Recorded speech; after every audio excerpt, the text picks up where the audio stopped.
see.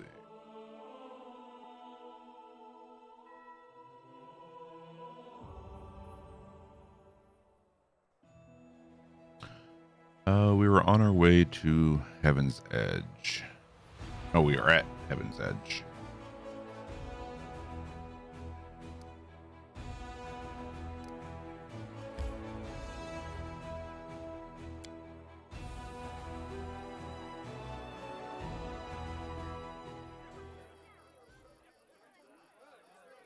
We're having a party.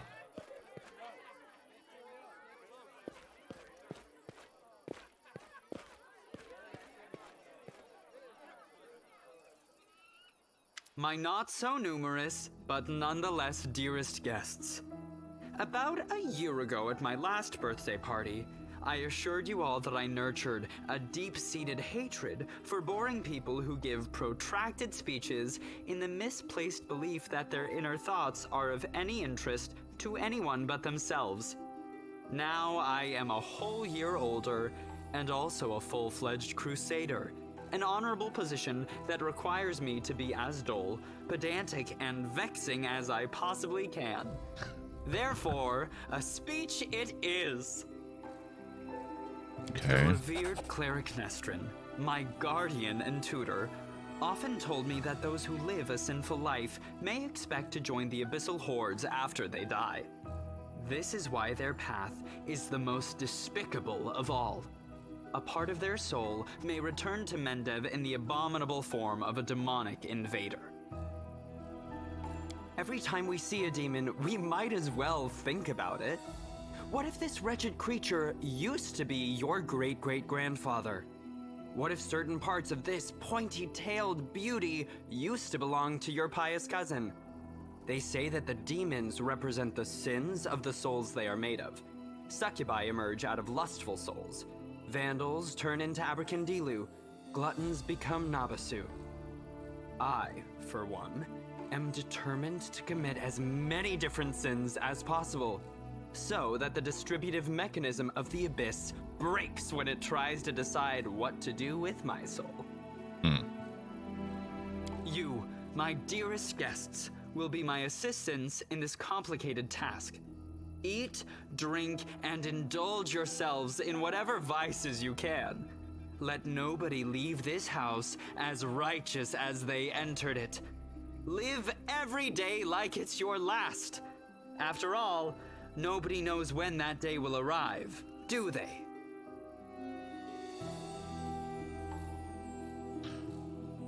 I foresee something ominous here.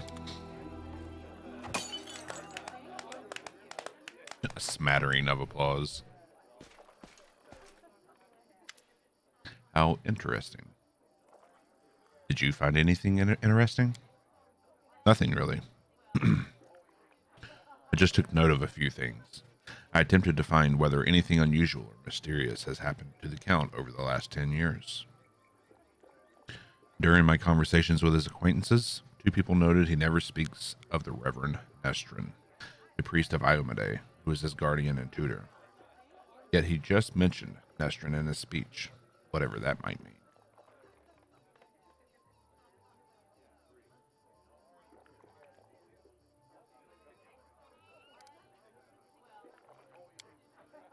Some of his servants complain about strange occurrences in the house, like objects moving by themselves or candles going out. Of course, they could simply be a figment of their imagination. It's also very known that the Count often invites various spellcasters to entertain him and encourages them to use their magic in mischievous ways. Practically the whole of Mendev, that's what it should have been, knows the story about the three drunk wizards and their teleportation races across the roofs of Canabras after a party at the Count's house. What I'm trying to say here is that fluctuations in residual magic at this house are not at all surprising. There was a matter of the abduction, though. A gang of bandits appeared, and we know about this. Gang of bandits kidnapped the Count, hoping for a ransom. The only reward they got was death. Afterward, the Count told everyone that he hired the bandits himself as a joke.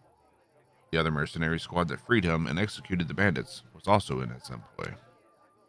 Nobody really wanted to delve deep into this case after confirming the identities of those wretched cutthroats. But there was one disturbing fact about it all. And I don't mean the Count's bizarre idea of fun. The mercenaries who supposedly freed him also cut off the bandits' heads, and after they had already killed them. Their heads were cut off? Yes. Perhaps I wouldn't have even noticed this detail had I not visited Heaven's Edge right after the tragic event. I remember that we also found several headless bodies, both of guests and demons. We thought they had been decapitated during the fight.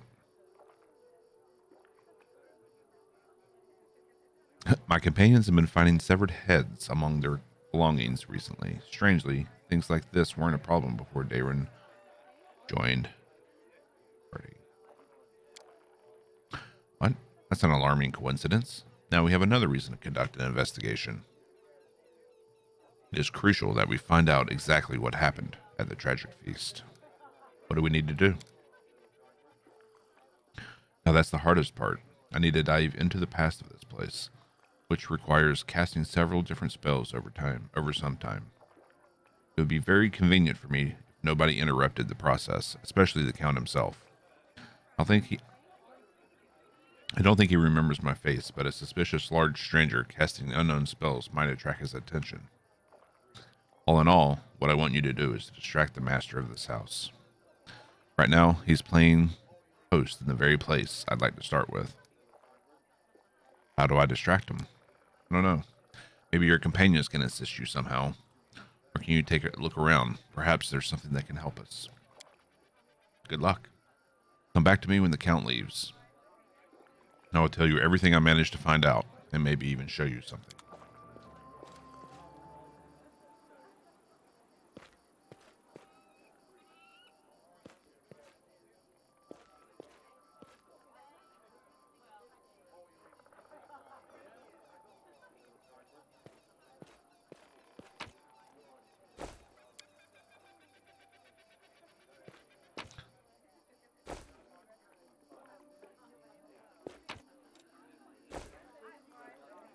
Get all the alcohol. We might need it.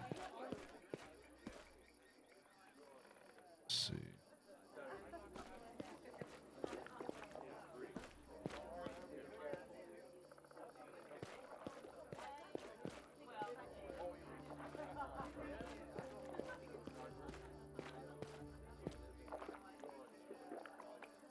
I've somehow landed at the party of a royal brat.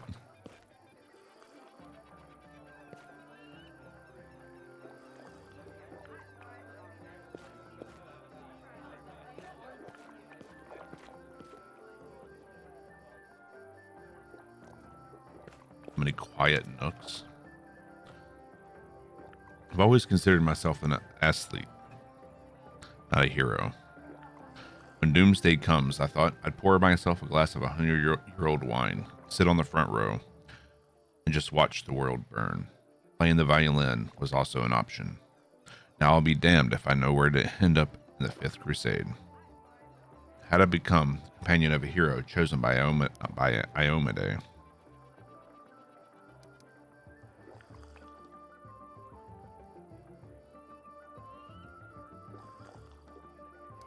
Sometimes the most casual occurrences dictate our fate's course. I'm afraid that's not always the case. Sometimes it's dictated by alien but wholly deliberate forces. Tell me more about Heaven's Edge. The estate was once a truly beautiful sight, with its lush gardens and placid ponds. The house itself, not that large, however. The land was part of the border region even before the world wound. So my ancestors took that into account when laying the foundations. The larger the mansion, the harder it is to defend. I'd gladly give you a tour, but I'm afraid there's not much to see here. I didn't have much time, so my servants only managed to clean up this yard. A great hall and a couple of rooms. There's nothing interesting about them, except perhaps the magical firefighting system powered by water elementals. I'm not sure it's still functional, though.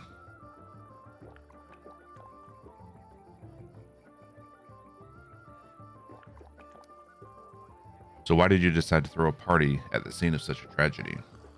What's this ghoulish farce all about? What an odd feeling. It's like I'd been lying under the sun in a spectacular meadow in full bloom, and then you barge in and pour a bucket of ice-cold water all over me. Is this how you treat people who invite you to their celebrations? No, you don't have to answer. I could come up with a polite excuse, but I'd rather match your courteous manners and put it bluntly. I do not wish to continue this conversation. Thank you for ruining my mood. I shall retire to my chambers for a time.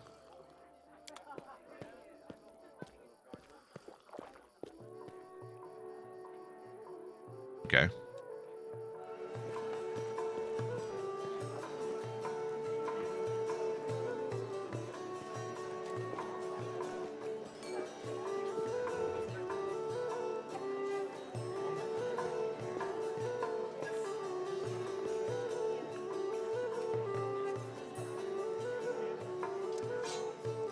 Beautiful.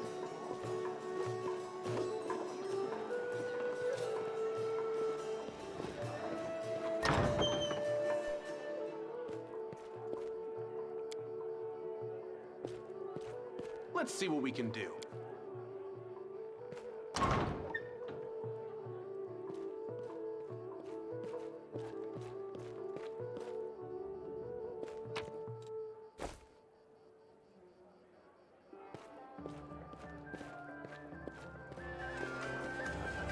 Here we go.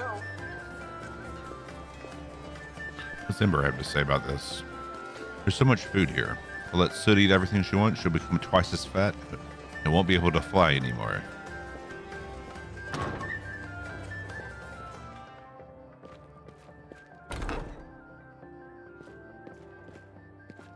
Bullshit. Trying to steal everything, that's my job.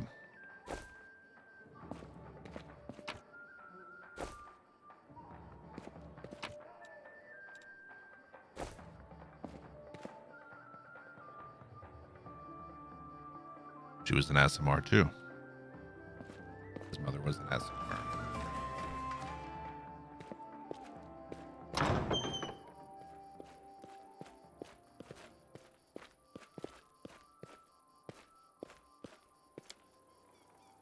There are occasional traces of older masonry and foundations. It looks like the building was reconstructed several times.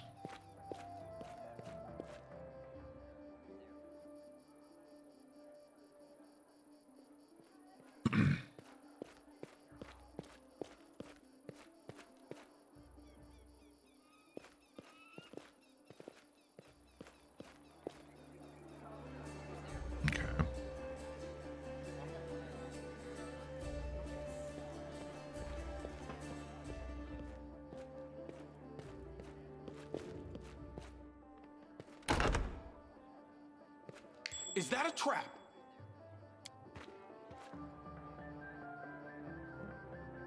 See a keyhole.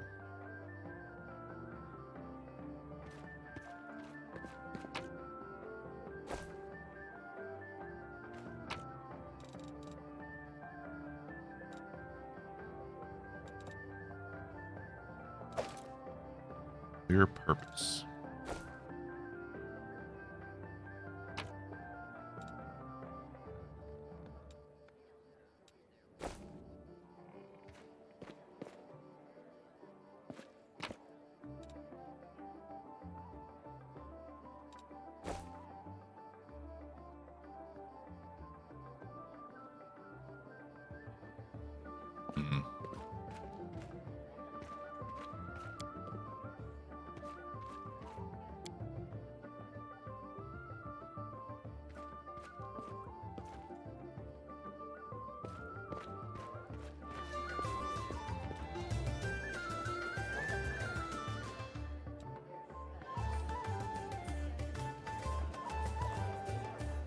All right, back out.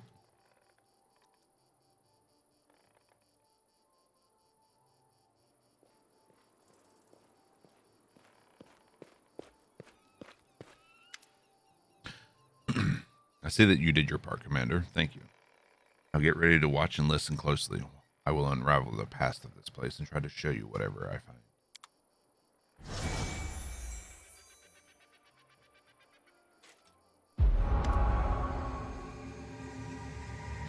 The hum of voices, laughter, and music fills your mind. Then the visions come, fragmented and hazy at first. They eventually coalesce to reveal a single face. It is a woman of stunning, heavenly beauty, and her delicate features instantly tell you who she is. The family resemblance to Darren is obvious. My dear guests, the Lady of Heaven's Edge welcomes you all today. I hope this day is as bright for you as it is for me, as on this day, my only precious, sometimes arrogant, but utterly beloved child was born. The child is usually a reflection of their parents and caretakers. Countess, will you allow the humble tutor of this young man to address the guest and the man of the hour as well? A new face appears. It is a handsome old man with a strong, dignified posture and a voice that emanates power. Can't we just have one day without your sermons? My birthday, after all. 10 years ago, the young Darren had an utterly angelic appearance. His table manners and expressions lacked the dignity of a true angel, however.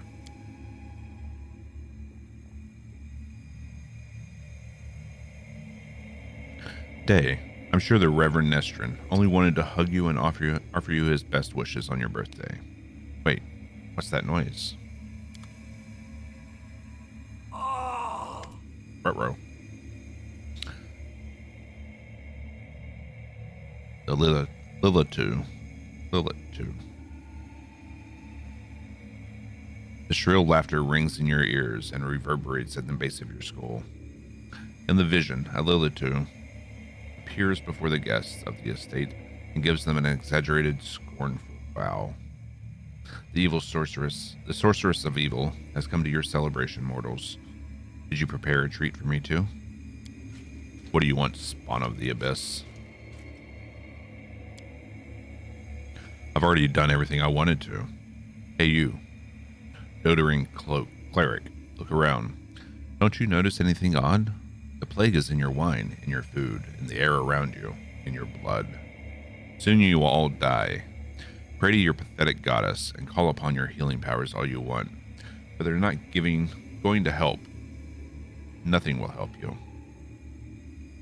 I will give you a chance to see it for yourselves, and when I return, the grave realization will have already sunk its teeth into your throats. Oh, how I love watching mortals in their final desperate hours. Demon finishes her speech with an air kiss to Darren, making him freeze in horror, and disappears.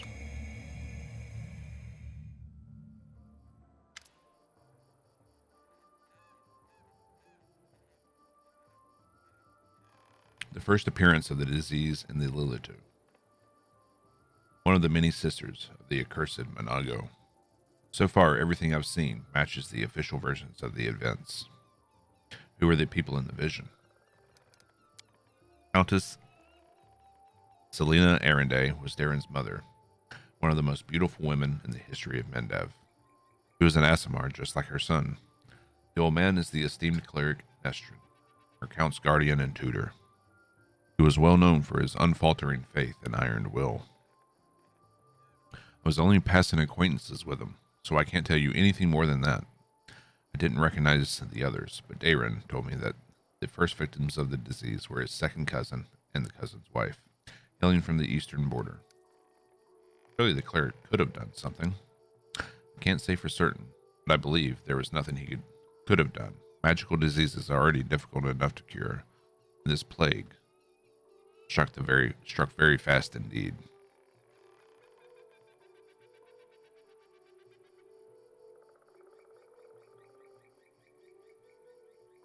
Now we must find out what happened next.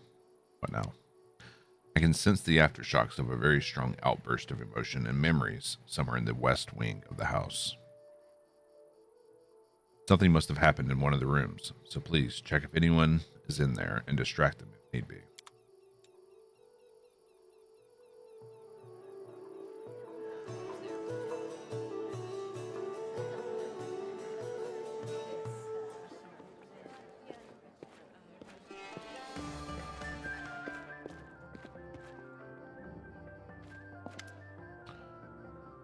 I assume you have an urgent matter that requires my attention.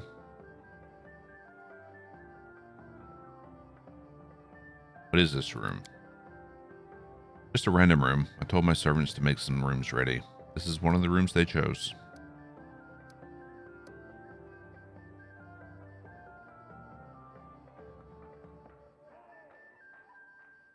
I'm absolutely confident that you won't be able to persuade Soziel to draw a portrait of you.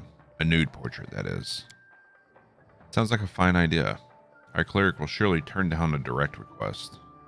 But if I tell him that we can sell the portrait at a charity auction, why have I never thought of selling my nude portrait at a charity auction? It will cause a huge scandal, but it will also be for a good cause.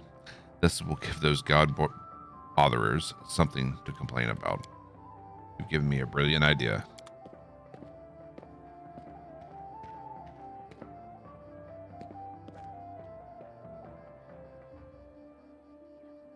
Okay. See that you're able to do as I ask. Prepare yourself. This vision might be rather difficult to watch.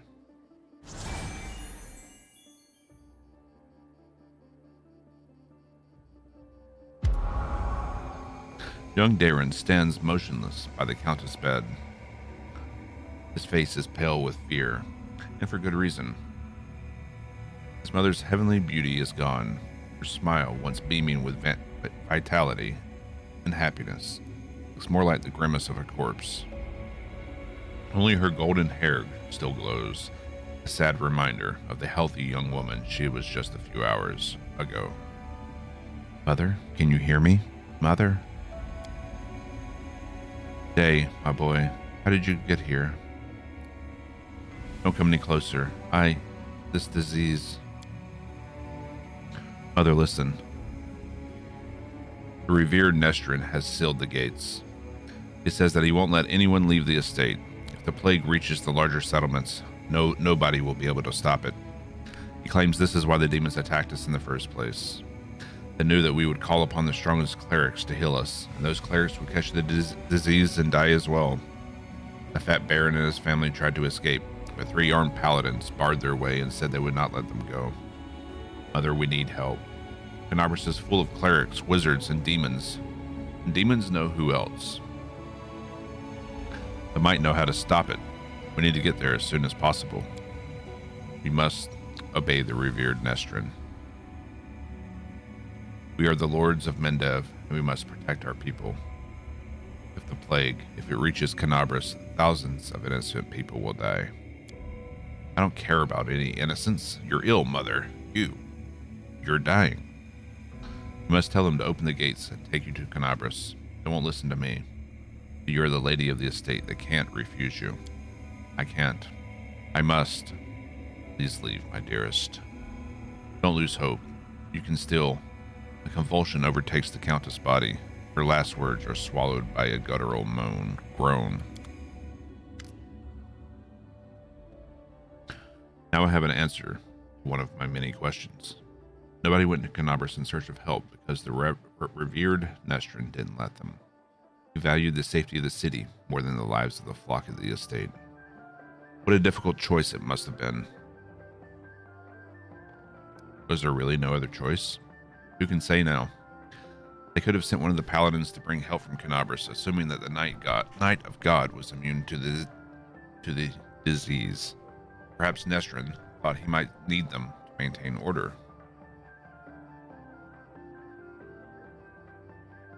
Or maybe he understood that the demons would not allow anyone to leave anyway. Or maybe the plague was so strong that it could mow down even the most righteous warriors. You'll never know if any of these hypotheses are true. Never been in the revered Nestrin's position, but I know the price of difficult decisions, especially those that you have to make quickly. I have no right to judge him, but we must continue our investigation. The next site I'd like to examine is the Great Hall. That is, where we found the remains of Nestrin and the demons. I assume that he killed them in a confrontation, but we must make sure of that. Please help me clear the area so I can study it.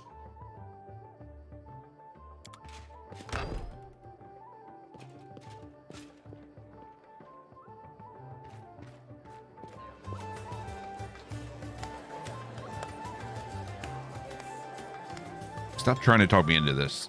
You have neither heart nor conscience, Darren. Even the noble idea of charity becomes a farce when you touch it.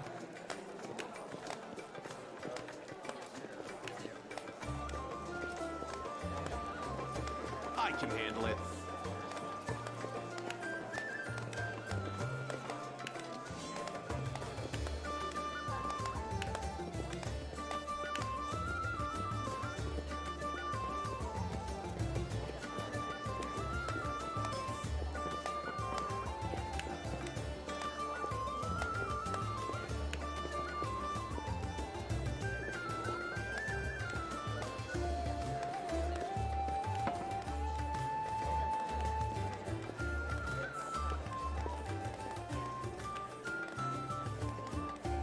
Can't make the demons wait.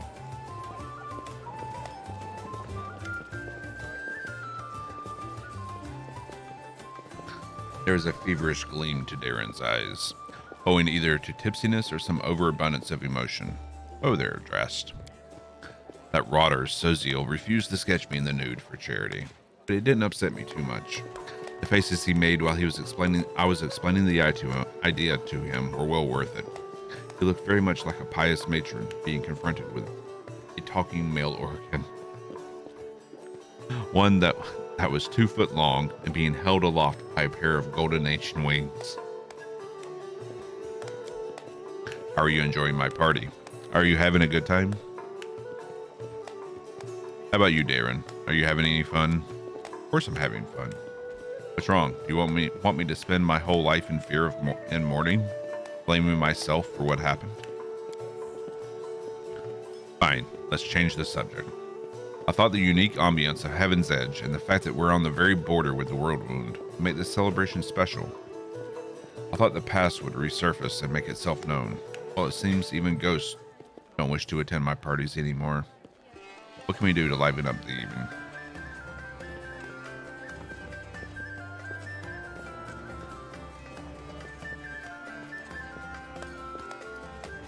The more I observe you, the clearer it becomes that you're hiding something or trying to run away from something. Oh, now I can't decide if you're talking like an inquisitor or a self-proclaimed professor. I hate both equally, of course, and it doesn't matter if you're about to suggest that I pour my heart out to you or make an honest confession of my misdeeds. The very thought of having such conversation makes my head hurt. I need some fresh air.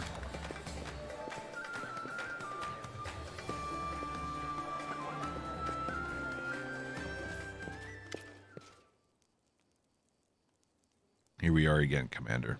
So let's take another glimpse at the past.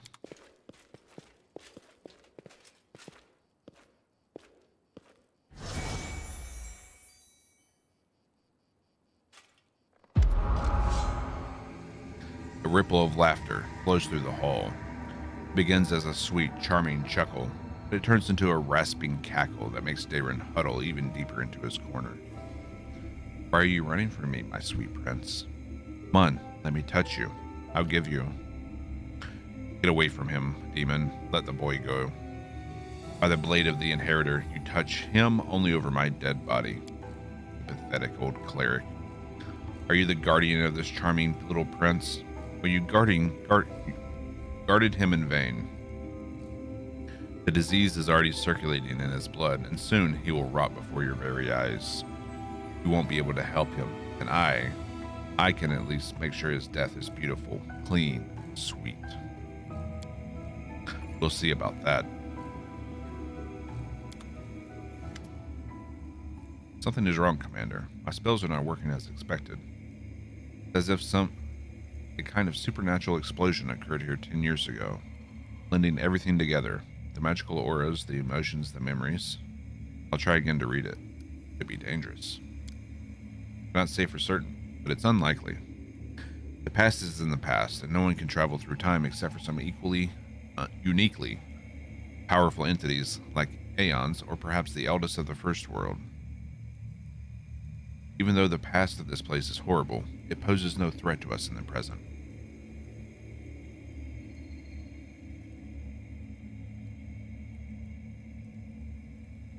I somehow doubt that. Please continue. Just give me a moment to focus. I'll try to channel my visions and feelings to you as accurately as possible.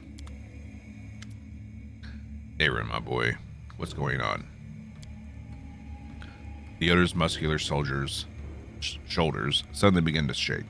The vision he is channeling does not change, but you feel something enormous and chilling silently infiltrate the reality around you. The presence of this nameless being becomes almost palpable.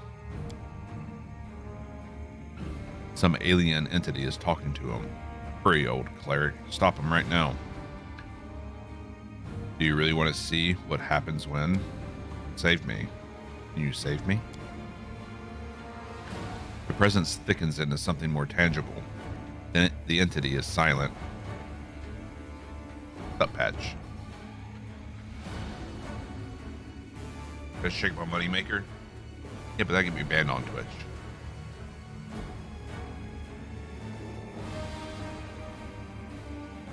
My moneymaker's not my ass.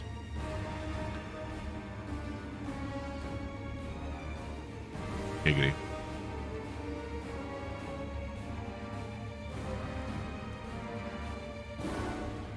You're not coming back in 3 days. Shirt isn't low enough.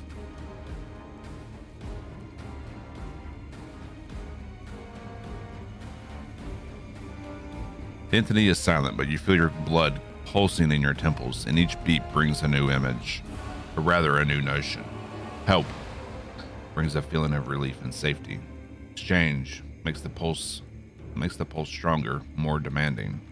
Gate and secret come immediately after. The images become heavier, almost visible. Secret, keep the secret. Otherwise, death, death, death, death. The gruesome images swirl through your mind, filling it with pain and fear, and then it all starts again. Help, exchange, secret, death.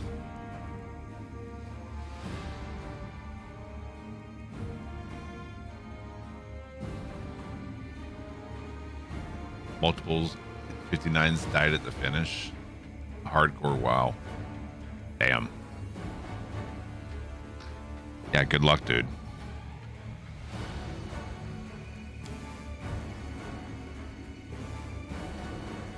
You're gonna need it. Nestrin stretches out his shaking hand. And suddenly, looking like a doddering old man instead of a mighty cleric imbued with holy power. Aaron, wait. I think you're about to let loose is even worse than the demons.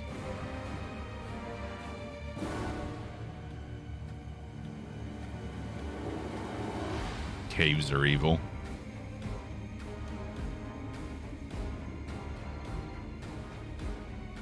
One life until level 16. And if you make it, you become normal again. Immortal type. Yeah. Yeah. If I remember correctly, that was in regular WoW as well. I remember when they introduced it, though. No, it did have that. Oh.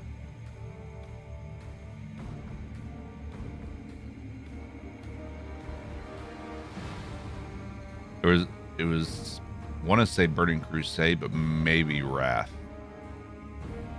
And if you got to max level without dying, you got the immortal title.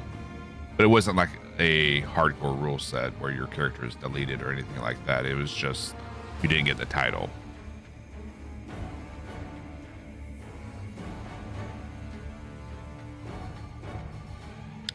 Don't think there was a tabard though.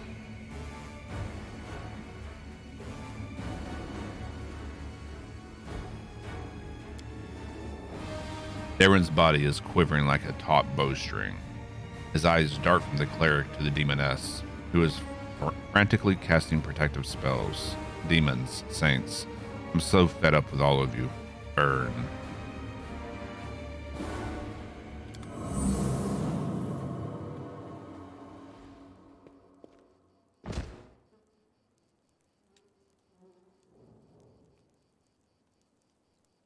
Whoop.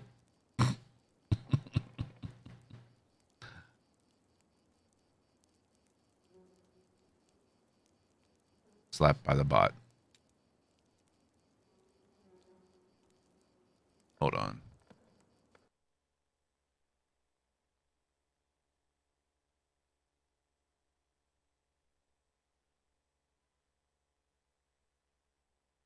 May not have been immortal. It may have been something else.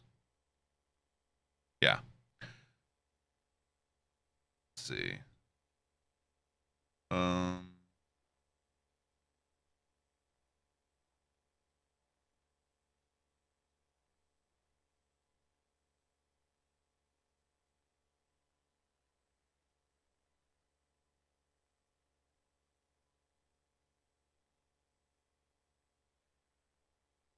Question about leveling to 80 without dying achievement.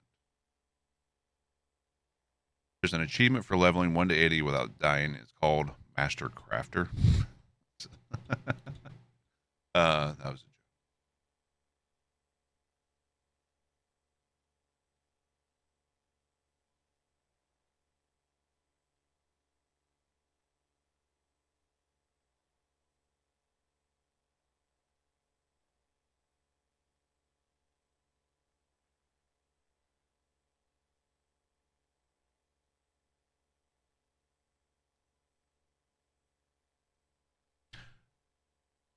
Maybe it was removed, or maybe, I don't know. But I distinctly remember back in the day there being something for getting to max level without dying. You proved a streamer wrong. What did you think was going to happen?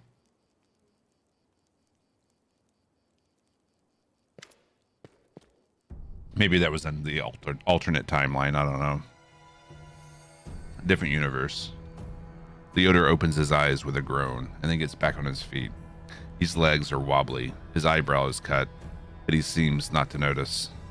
Sincere sorrow is written on his face, as well as a strong hint of horror. What a misfortune. No, what a disaster. Everything is far worse than I imagined. Are you all right? The strain, the emotions, they overwhelmed me and made me faint like an agitated youngster. It is nothing, really. I will not be able to cast any spells for the rest of the day, but aside from that, I'm fine. How convenient. Do you understand now what happened 10 years ago? He'll ask Kang. Different Kang. Different Kang, John.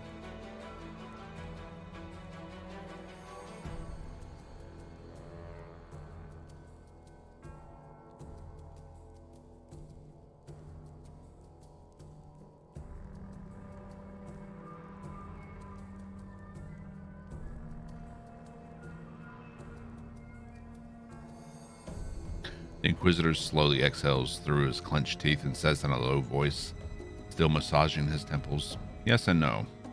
Damn it, my thoughts are astray. I shall try to explain everything to you in full detail. Many living things are capable of performing the most extraordinary feats, good or bad, when a deadly threat looms over them. 10 years ago, the young count found himself cornered in every sense of the word, and he allowed some alien entity to intercede for him. It frightens me that all my experience as an Inquisitor is completely useless in this case. It does not resemble anything I've ever heard or read about. This entity, I think I will call it the Other, possesses uncanny power. It was capable of instantly killing 3 greater demons, a mighty cleric, and a host of other mortals. You saw everything yourself.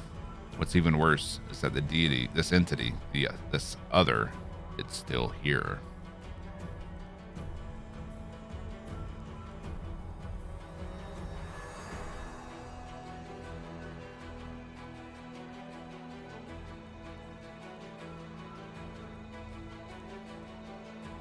I just assume you're always fighting.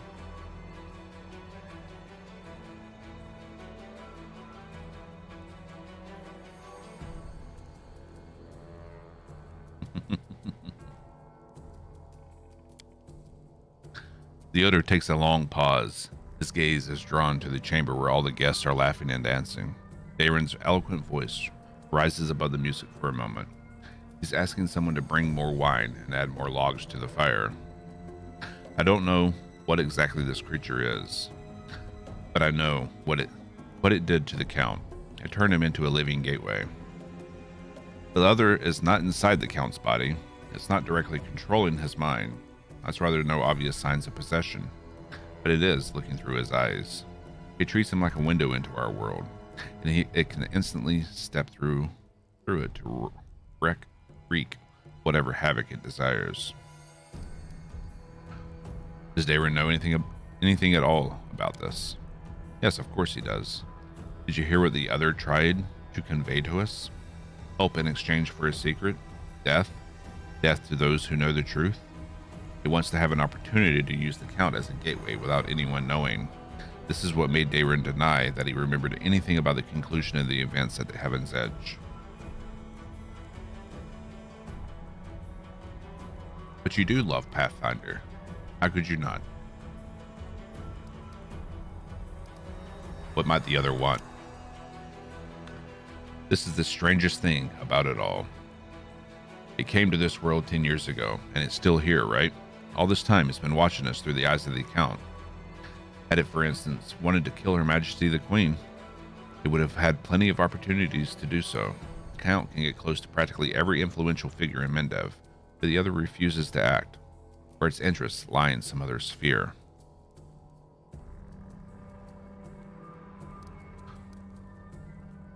Did the other kill everyone then? The disease was not to blame. Not everyone, just Nestrin, his paladins, and a few remaining guests. Damn it, I know that it was the work of a mysterious, omnipotent entity, but it still stings. I was here 10 years ago, and I didn't check everything personally. And those who did failed to sense that something was wrong. Could the other be the reason why my companions kept finding severed heads among their belongings back in Canabras? Seems very likely. I'm most certain that you are right. People tend to lose their heads when they get too close to Count Arenday anyway. I do apologize, that was inappropriate.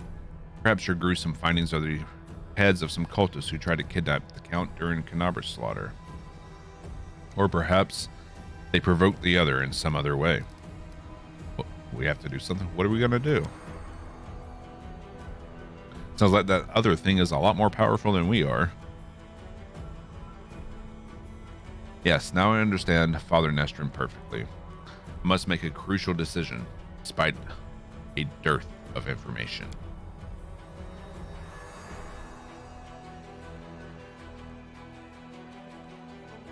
What did I roll for my character? I am a rogue knife master.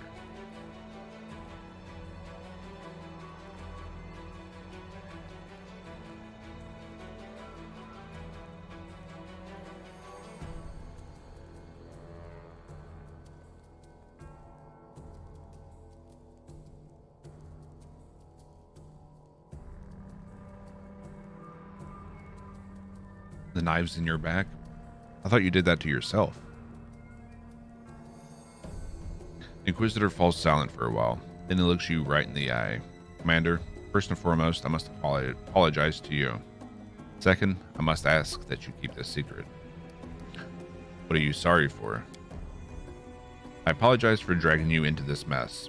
You see, the other, an entity of immense power, stated very clearly that it would kill anyone who found out the truth. Oh, thanks, dickhead. Anyone who knows that the Count is actually its living gateway. I suppose this secret is currently known to 3 people on Galarian, you, me, and the Count. And that means... why should I keep it a secret? As soon as the Count finds out that we know his secret, the other will understand it as well. We do not know what it is and what exactly is the scope of his powers. But we do know that it would dispose of anyone who might reveal its existence. I've made a decision. I will not tell anyone about the discovery we just made, not even the Queen or my superiors. Instead, I will immediately go to Nirasayan, sift through all the archives of the Inquisition in order to find out exactly what we're dealing with and how it can possibly be defeated. I may also make some cautious inquiries in other places, including Absalom. Still, I will not reveal the truth until I found at least some reliable information. I'm asking you to do the same. Specifically, do not say a single word about our investigation to the Count himself. You're not that flexible? I mean, you could rig up a device on the wall and just... Wait. Scratch that idea.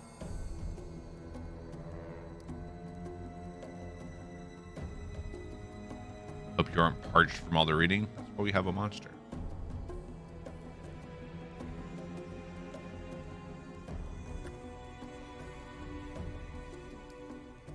So you want me to lead the crusade while carrying a bomb that may explode at any moment. I'm afraid you won't be able to hide from the consequences when this bomb does explode. It's up to you to decide, though. What are you going to do with Dayron himself? At the very least, he's guilty of letting the other enter our world. Right now, I'm a lot more concerned about the other, and when we find a way to get rid of this entity, the Count will have to stand trial. Many things about this case are still unclear, including the extent of his guilt. Did he call upon the other by himself, or did he simply answer its call? Did he refuse its offer? Or would it have led to his imminent death?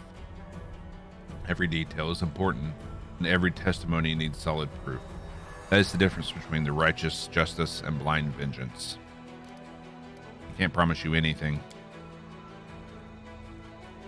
It's your choice, Commander. Just let me remind you again. Be careful. I recommend that you go back to the guests and spend the rest of the evening as you please. Anything else might raise suspicions. I must leave immediately in search of the knowledge we all need desperately. Farewell, Commander. May the light of Iomade guide your path, and Leoder Hawkblade will try to keep your path to triumph clear of any unwanted guests.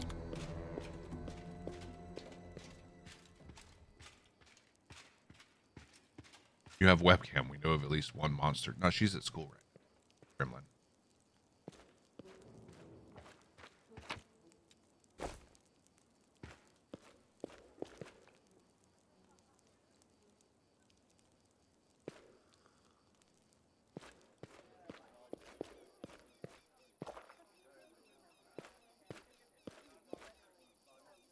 Okay. All right, let's hard save here. Let's see, just in case there's an option for us to just reveal it and see what comes out.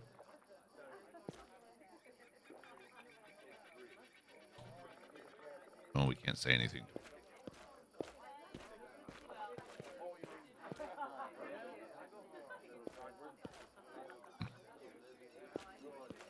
Nothing to say.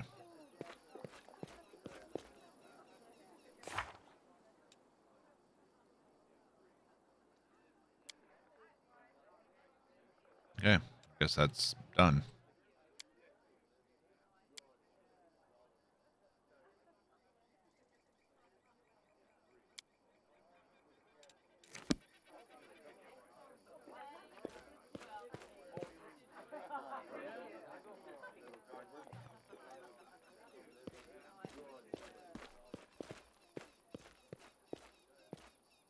Even Adlana made it to the party.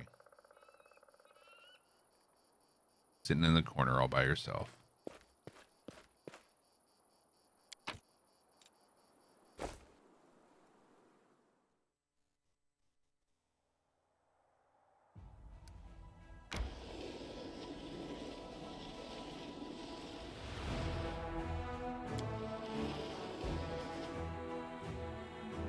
All right. No one puts Adlana in the corner. The game did. What are you going to do about it?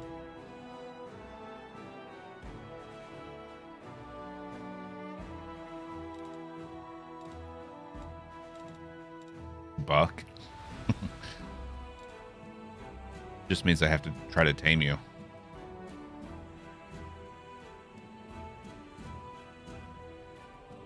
A little bucking is fun.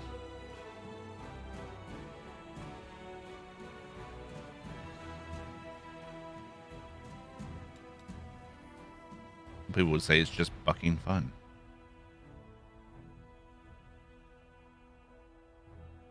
Sir, this is a Wendy's drive-thru.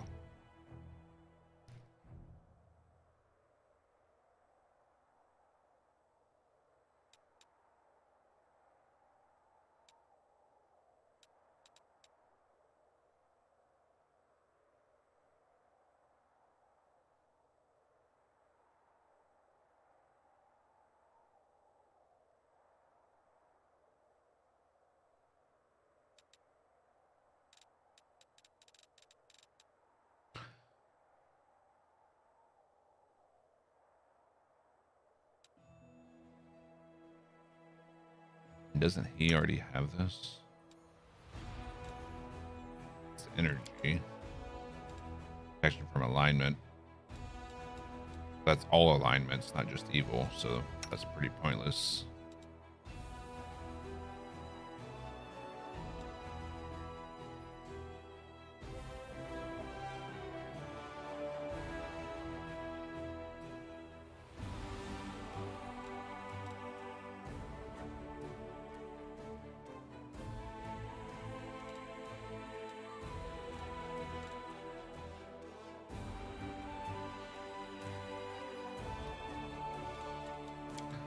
Yeah. He doesn't really have much that'll help him in this next fight. But I think we might need a level or two more to succeed.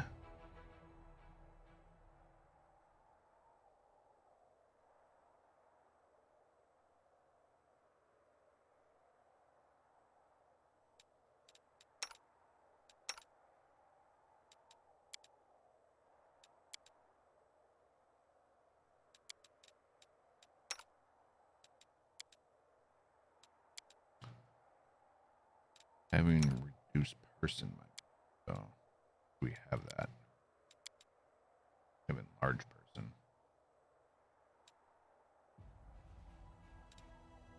Don't have reduce. Might have a scroll reduce though.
We do.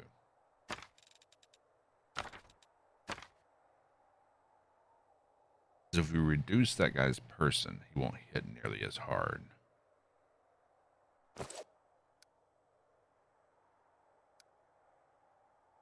Which might be what we need.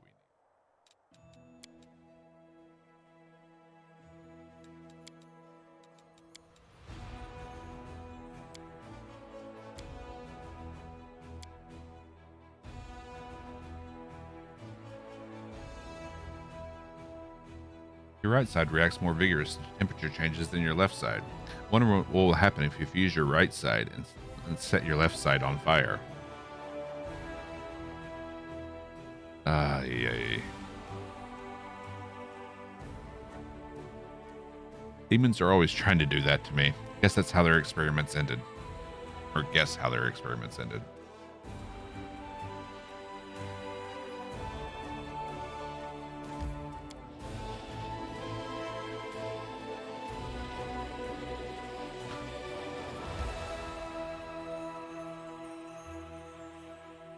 I wouldn't need the fire to melt the ice because I'm just a furnace.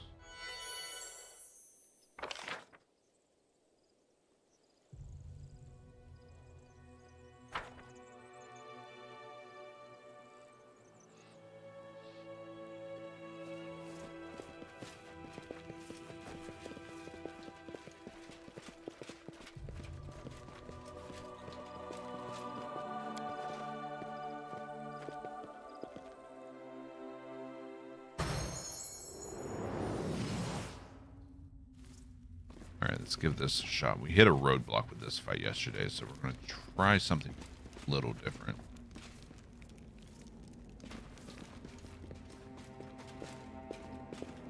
In order to deal with the big guy. Okay.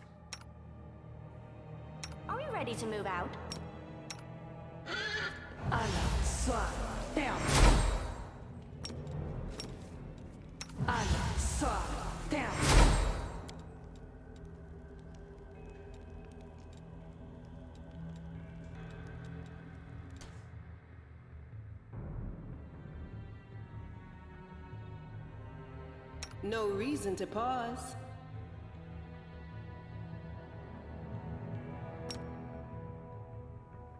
This war must end. Yes.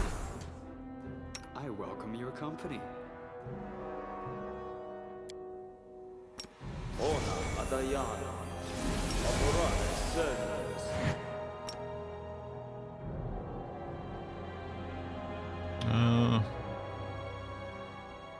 She seems to get wrecked in this fight a fair amount. Soot is restless. I wonder why.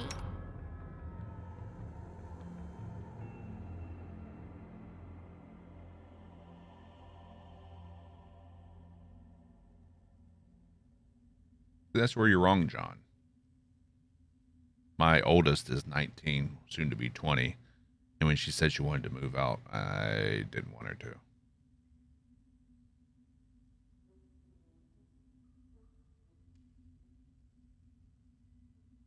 Huh? Oh, yes, what? We'll save that. All right. Let's spread people out a little bit. We'll make things right.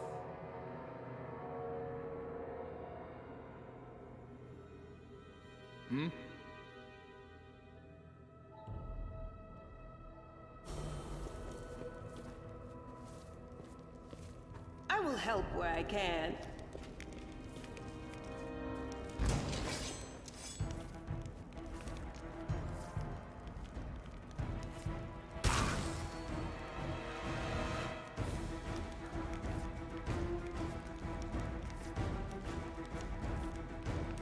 So that would be Adlana.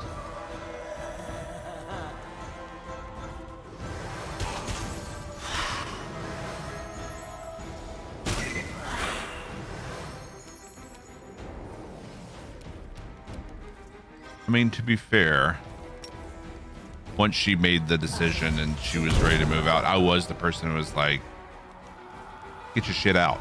Because we still have shit piled up that is hers, that's just waiting for her to come and get it and take it to her new place.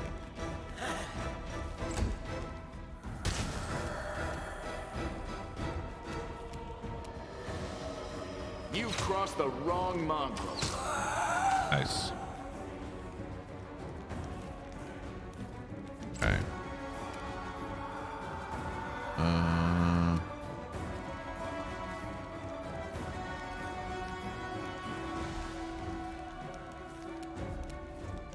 Out of my sight!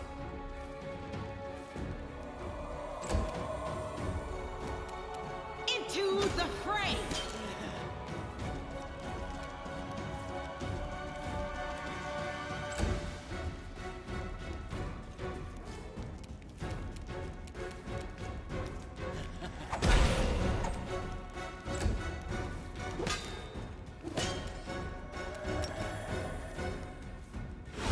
Go to sleep.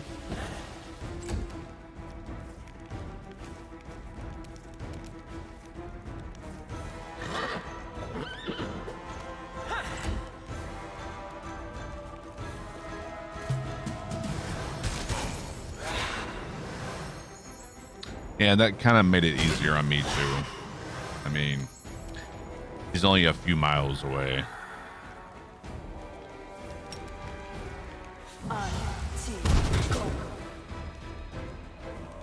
And what the scary thing is, she's the responsible adult in their relationship.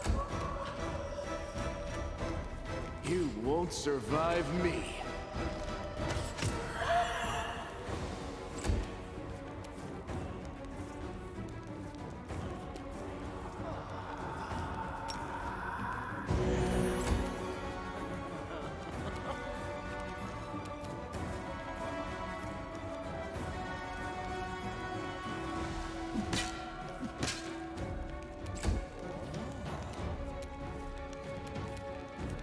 I got this. Damn you! He's getting there. Still got a ways to go.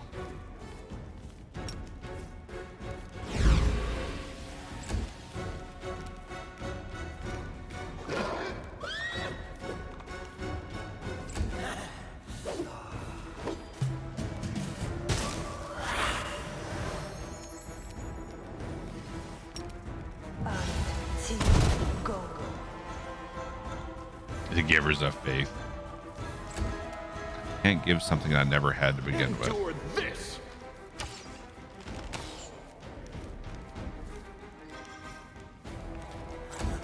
He's been busting his ass for a while. Fair.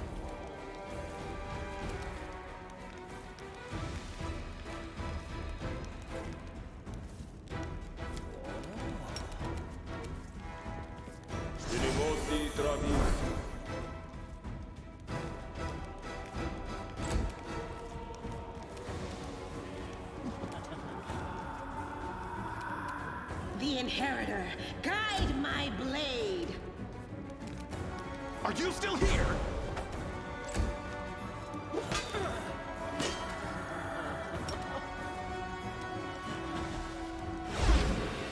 Damn it, son.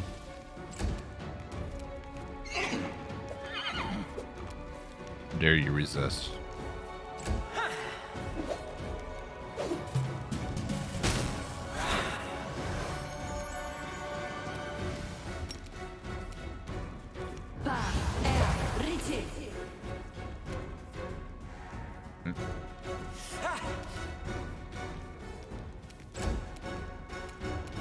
Make every strike count.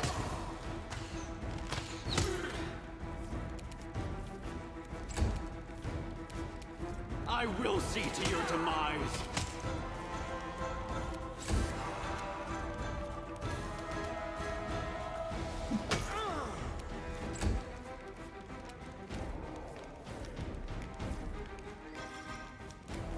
Good guys always win.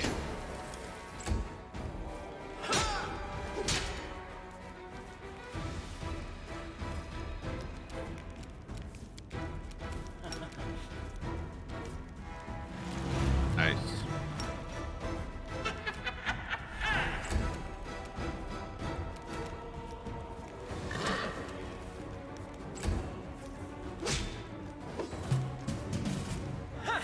Uh-oh. All right. Produce person, please. Oh, we can't.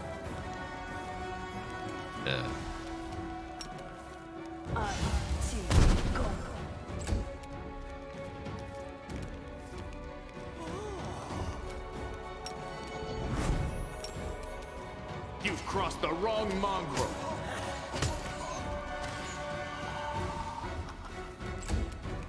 This guy hits so freaking hard.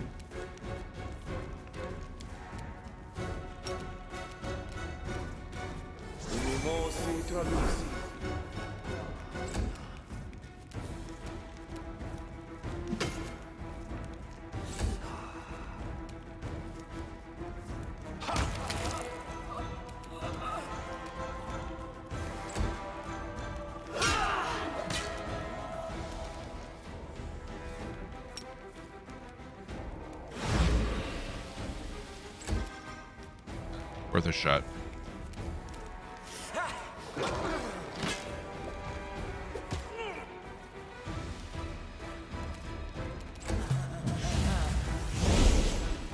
Ooh. Yeah.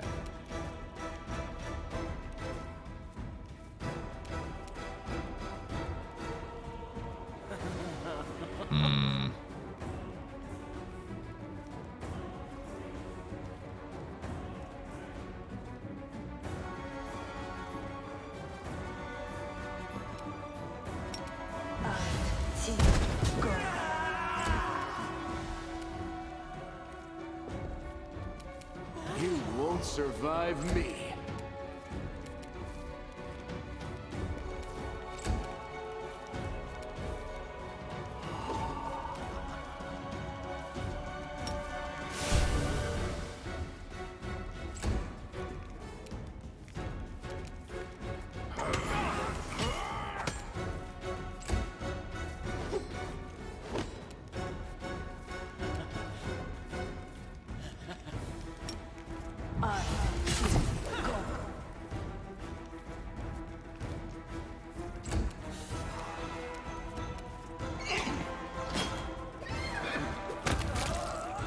Good horse.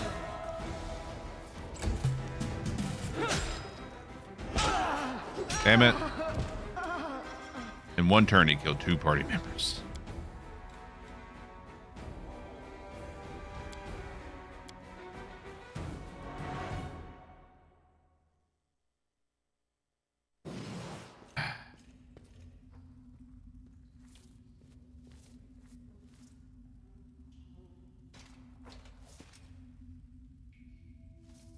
Smile. The world's not ending just yet.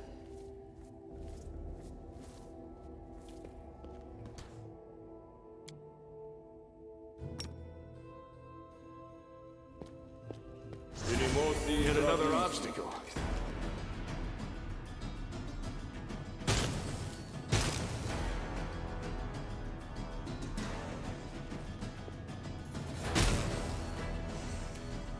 Jesus.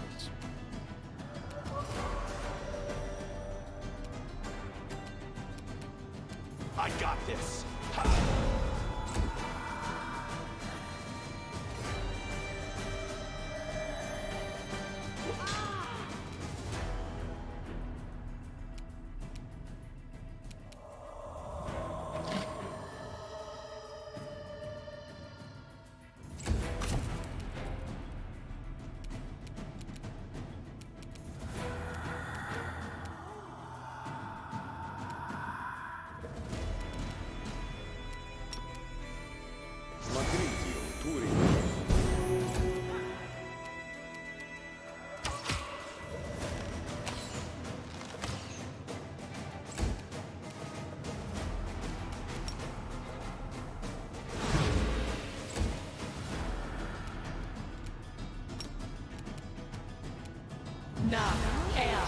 Ourselves?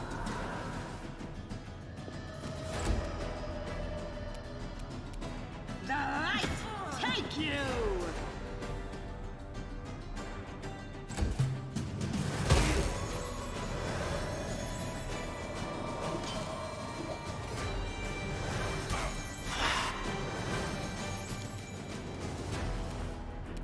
Damn you!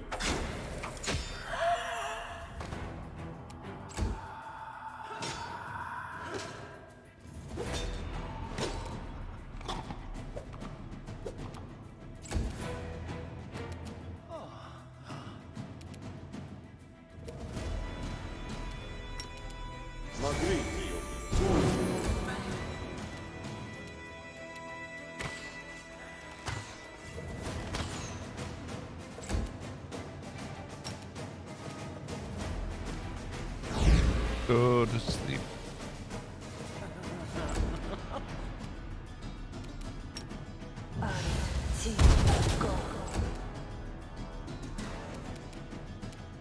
No glory without risk!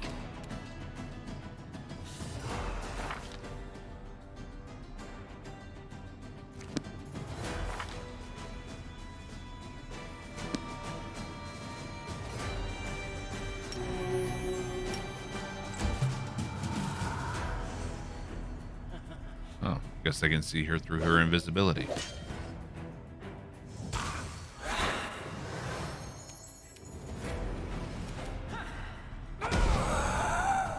Are you still here?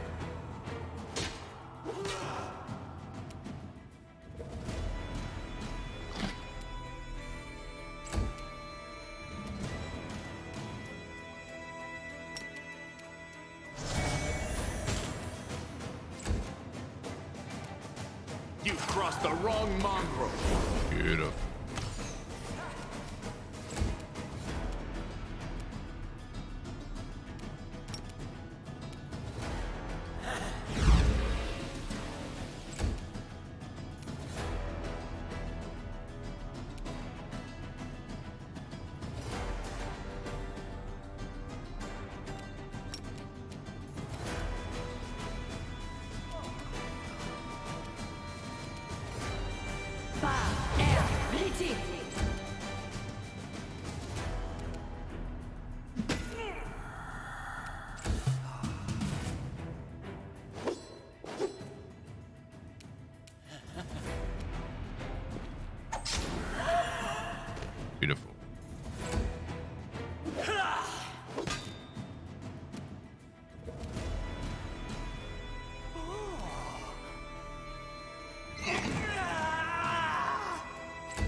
Give her a little heal.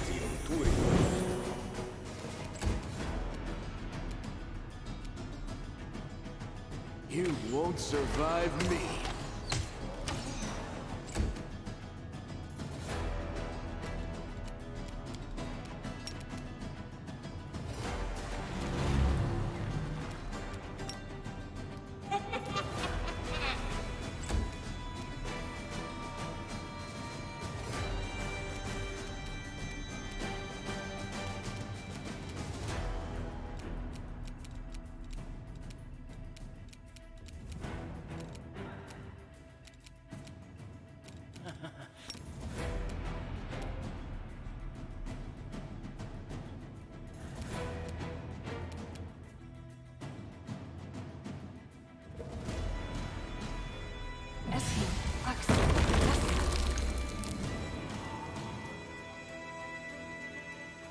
All right, one's getting sucked in. Maybe two.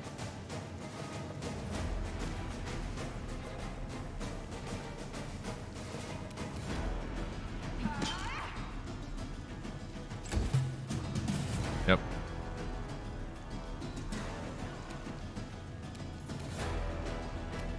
Good guys always win.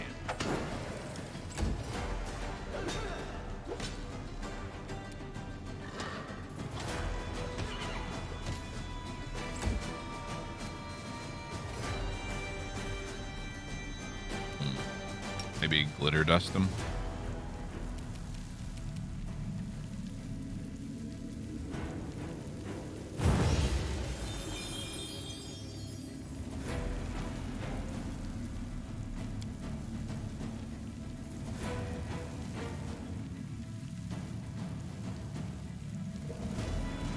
Nope.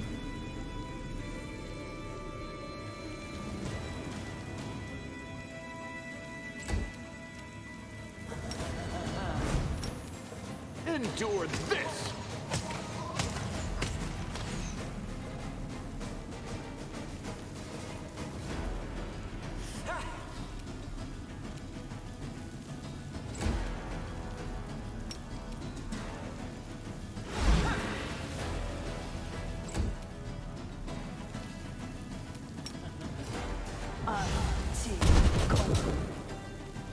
Okay.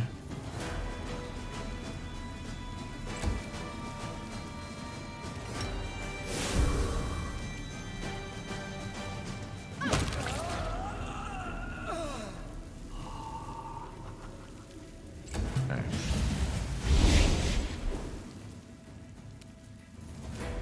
I got this.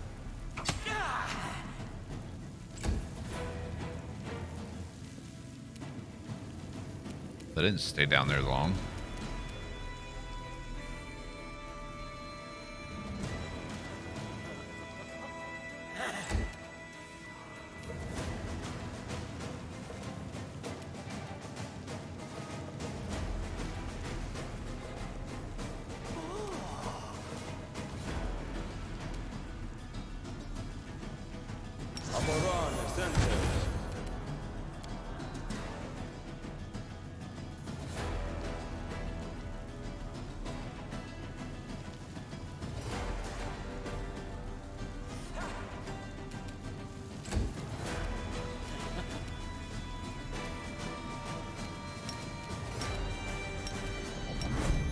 Make every strike count. Ooh, that was a mistake.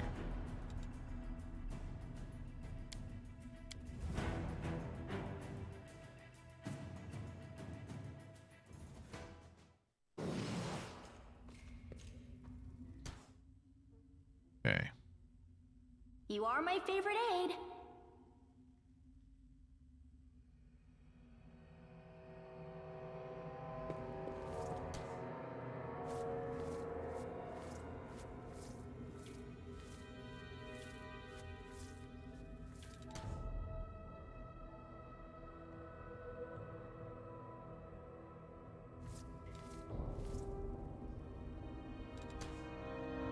I'm all ears.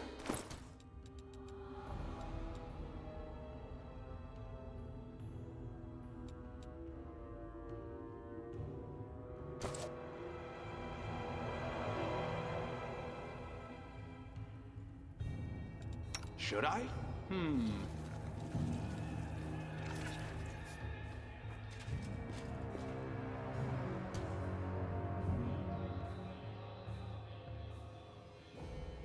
Meditate on your mistakes. It might make you feel better.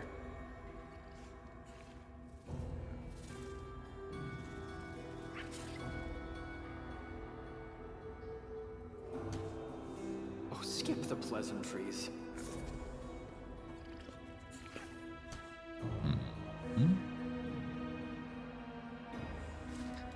Yet another obstacle.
This condition is irrational.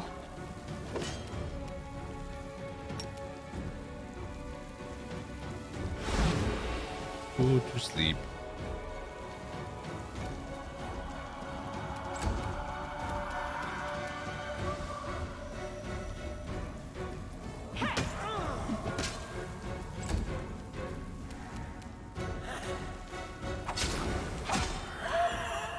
Nice.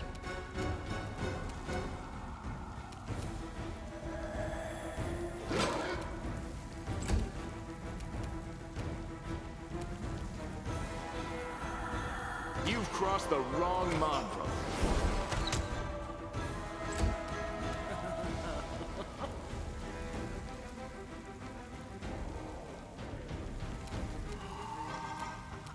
Out of my sight!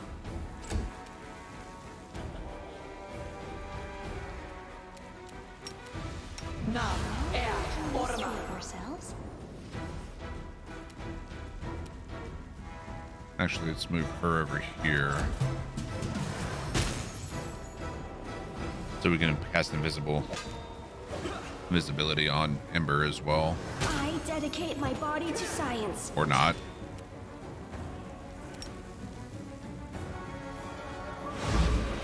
Sleep.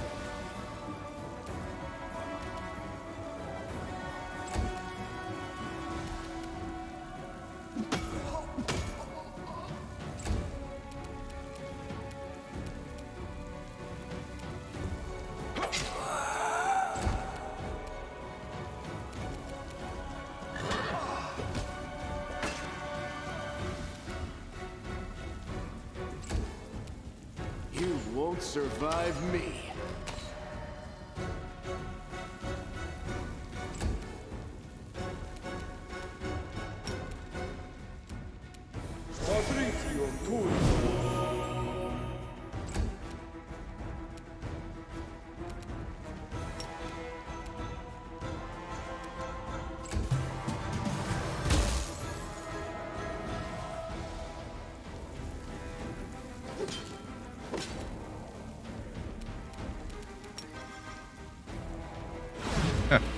They're all asleep. Into the fray!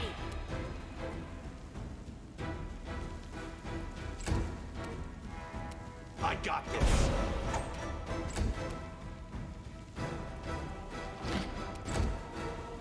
Endure this.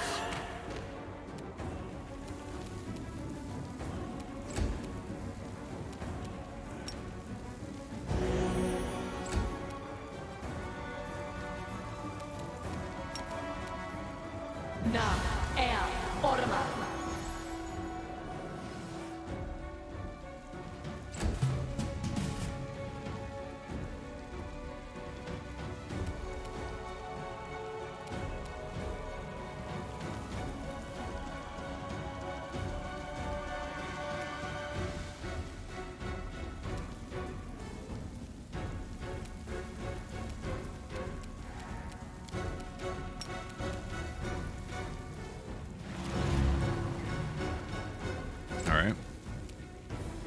We can finish him off. Damn you!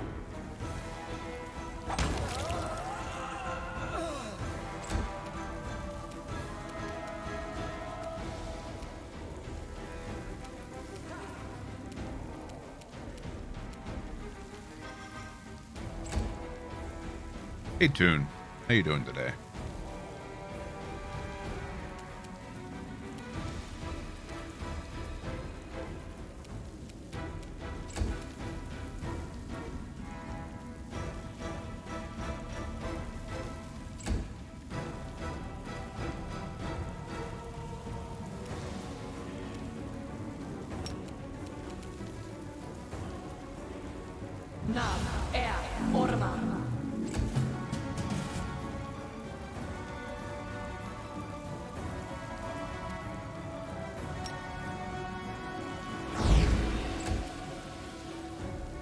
Worth a shot.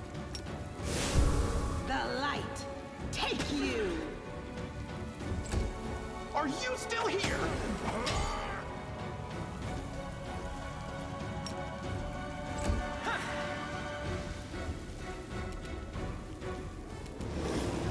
And that Lana's going into the pit.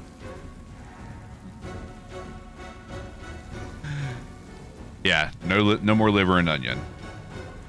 Any day without liver and onions is a good day. Make every strike count.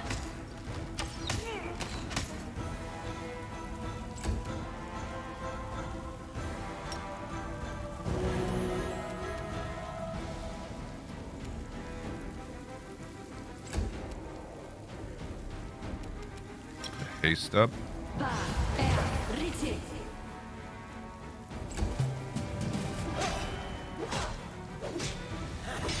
Fuck me, dude.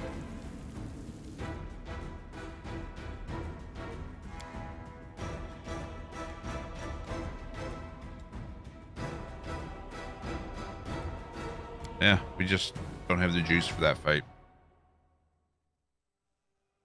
Don't have the juice. Like as soon as he engages in someone, they die. Sometimes two people.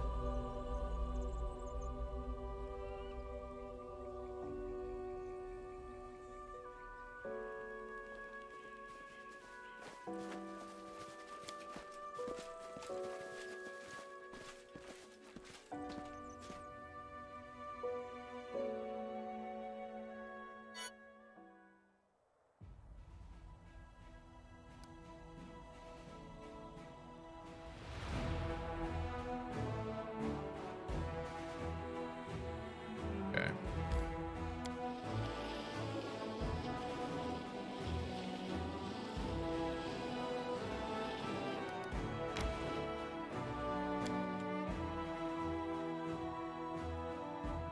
Can you move faster and stop goggling around you like a fool all the time? Goggling But I around. don't know if I'll ever see these places again. It will be awful if I can't remember anything interesting before I die.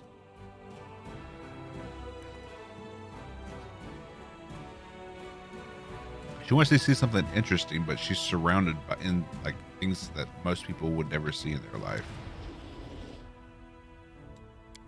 Let's see.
Oh, we have a level up on the general as well.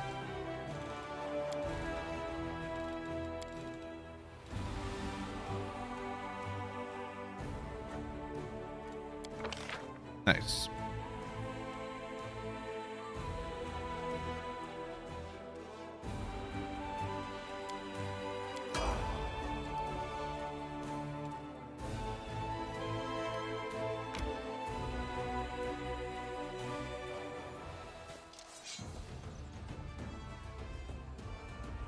Well.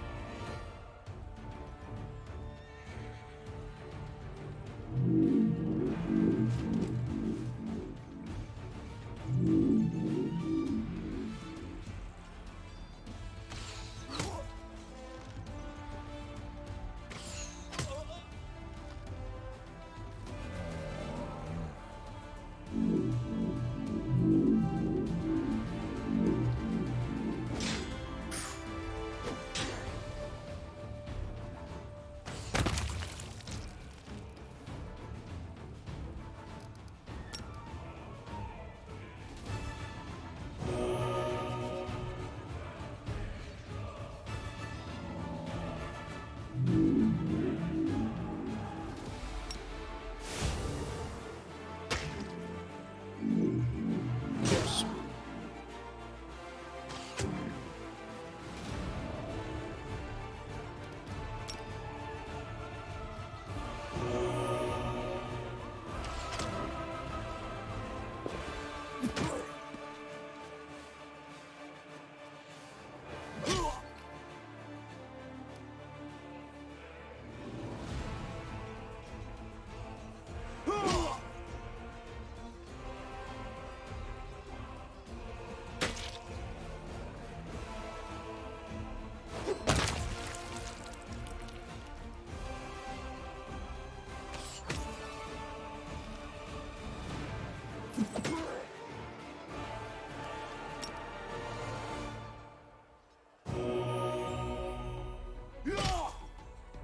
Easy peasy. Why does this fight look different? This is the army fights. So you have to gain control over sections of the overworld map using your army, and that's what these fights are.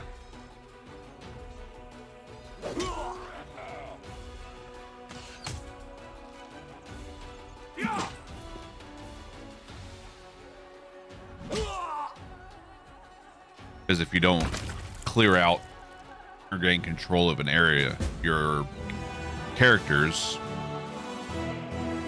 won't be able to travel through that part of the map.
Damn. Yeah. Beautiful.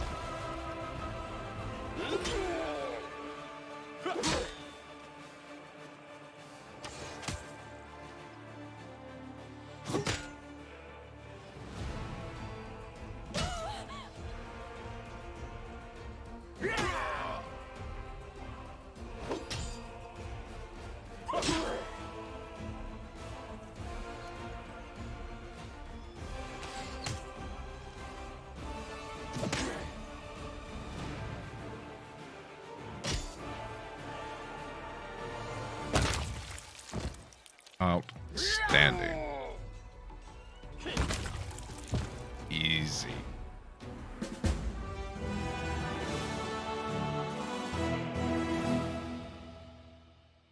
Treasure.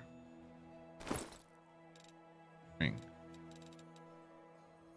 An herbal ring.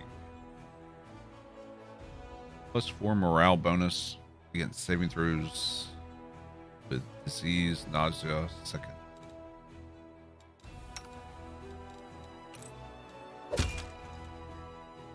Yeah.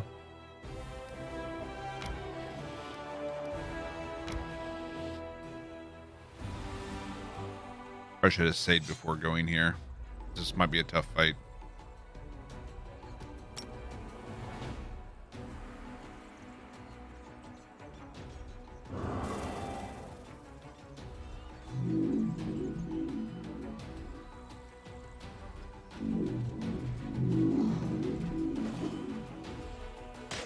Okay, so they've got range.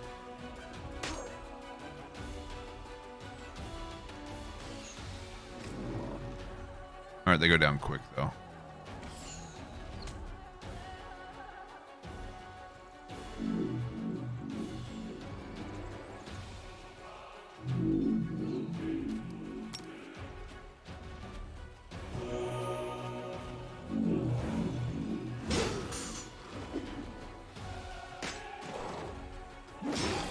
Shit. They hurt.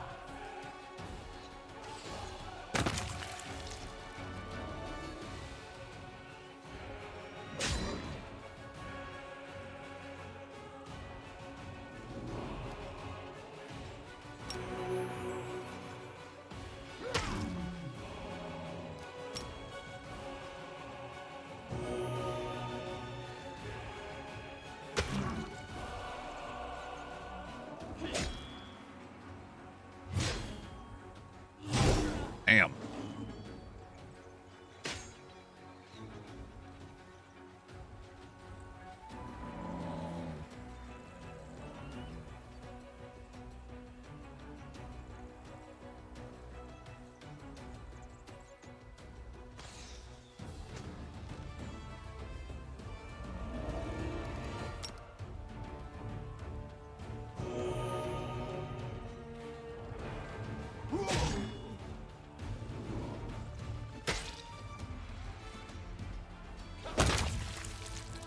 Okay.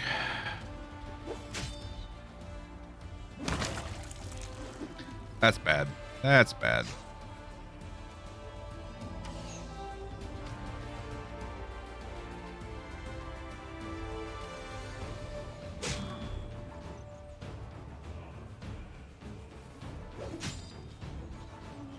All right, go after them. I'm a little more hardy.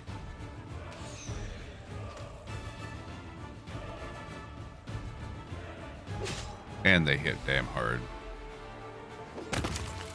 Beautiful. They have decimated my archers, so holy shit.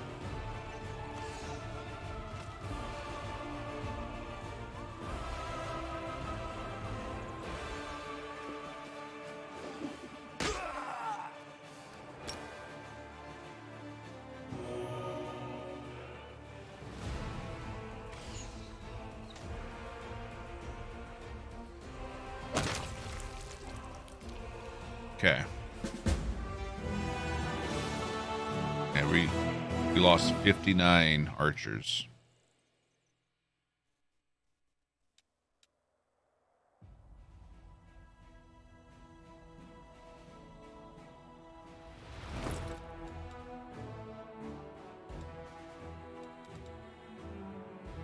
Orc double axe.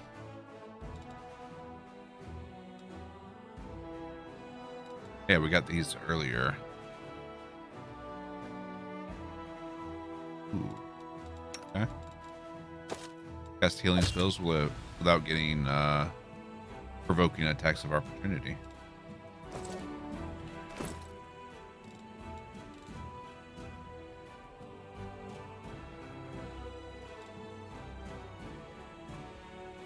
Unholy symbol of Robogug. I How you produce new troops? Right here. You recruit them. You can only recruit so many per week.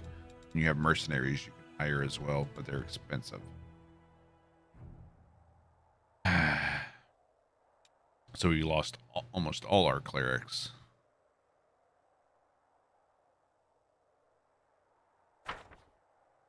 Once you recruit people, you have to travel to the main army in order to put them into the ranks.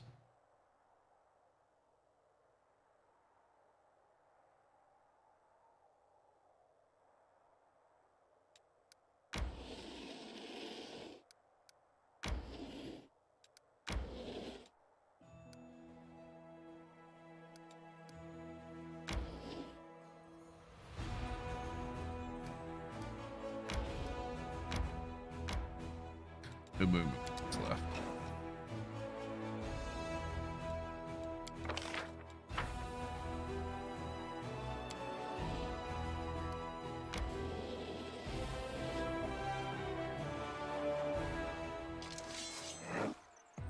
And sometimes, like, by clearing demon armies, you'll find or rescue other troops that are specialty units.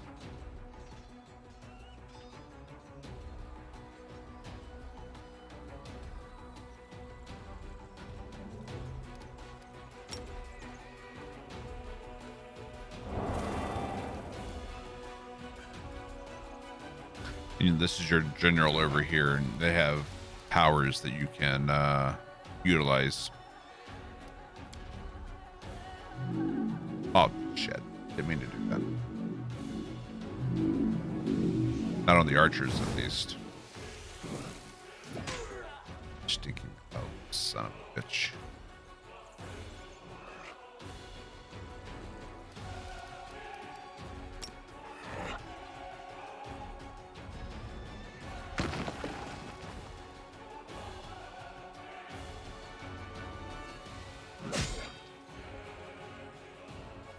Yes, a Volpune, Belpine. I forget what they're called.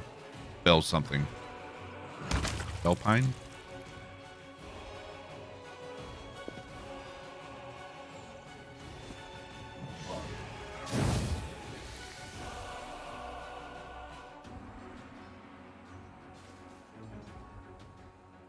Bell peppers.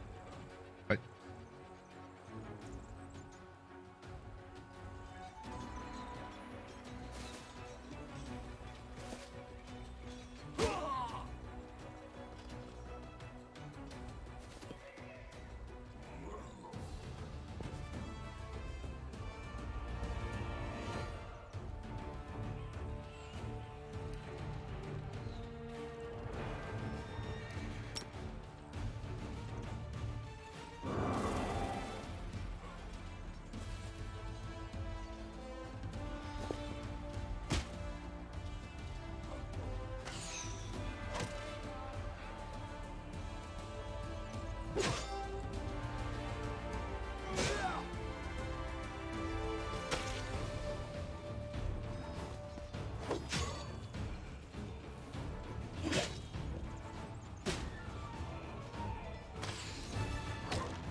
And there. What are we doing with bell peppers?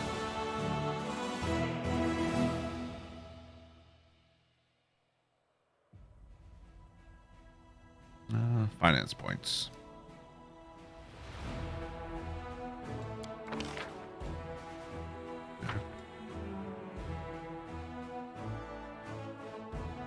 Pretty sure.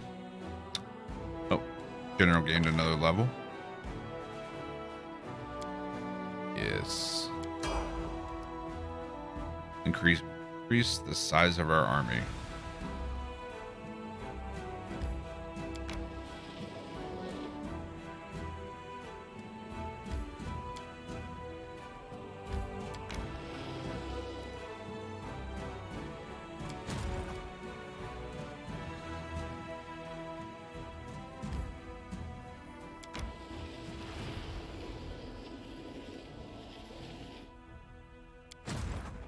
Means we can have 5 of these.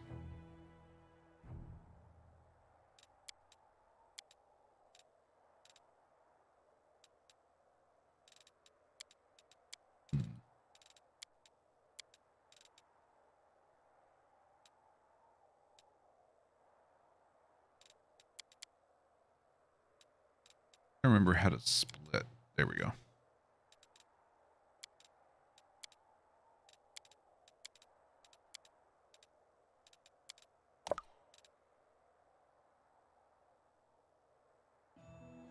That might be more beneficial.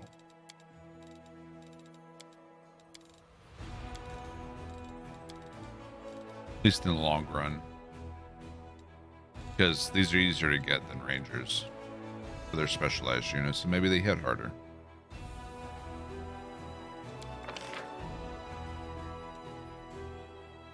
We need to get more clerics.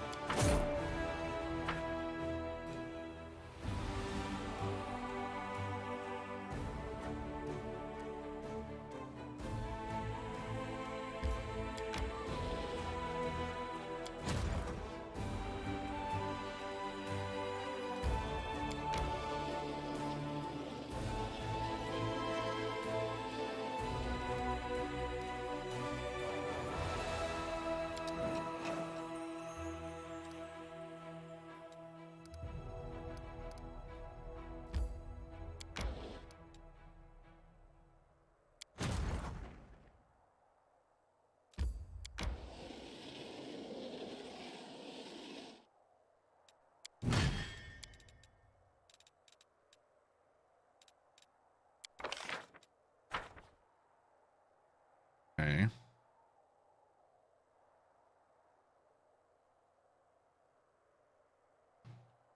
Just skip a day.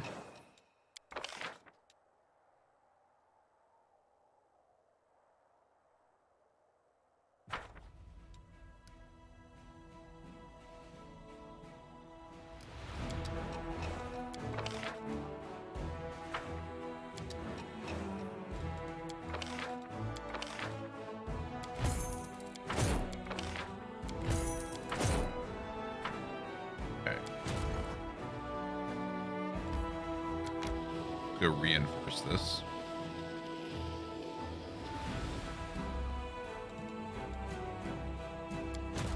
I mean, we can stuff the peppers, grill them, caramelize them. Put them up for a salsa. I mean, but where did the peppers come from? I mean, it just was a random comment, John. That's what I mean.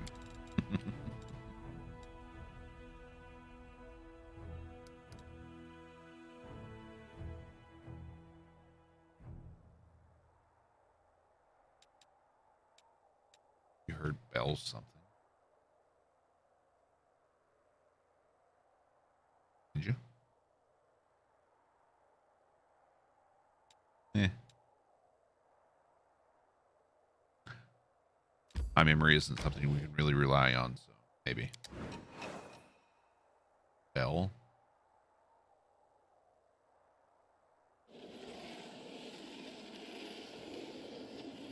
I don't remember.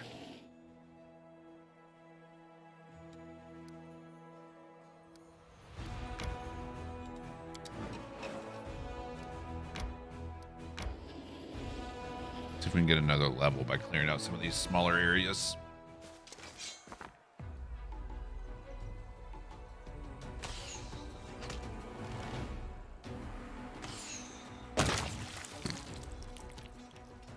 That'll do, pig.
Gargoyles are a pain in the ass.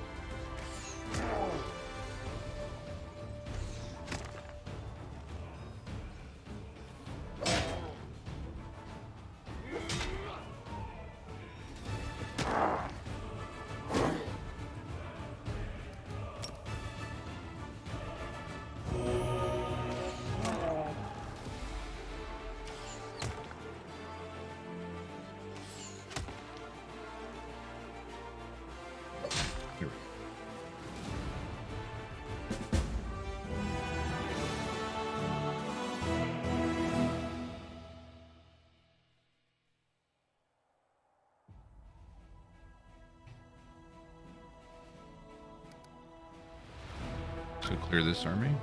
Oh, what is this? Just cut scene into it. Exact same army makeup.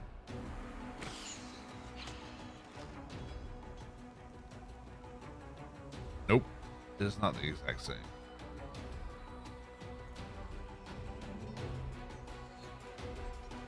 We got screwed here.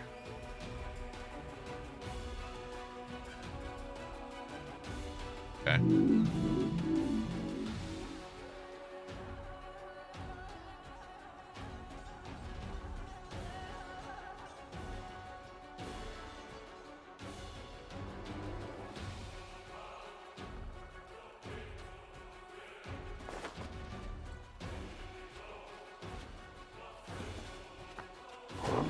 That was a bad move. That was a very bad move. I just screwed over all our archers. As long as it takes to kill them.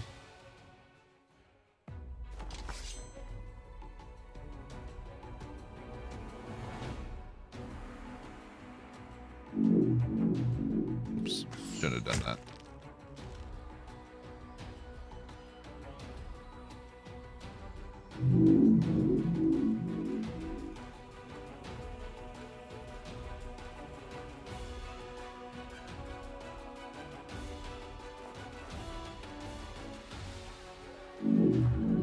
Oh, come on, dude.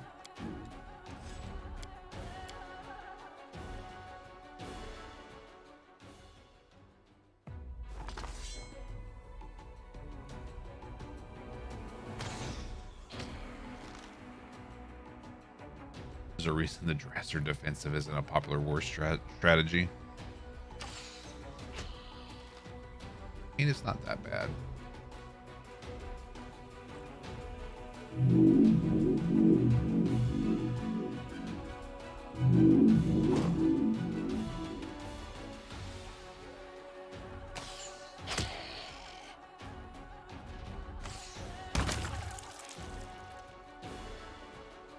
Just hate that they can't move diagonally.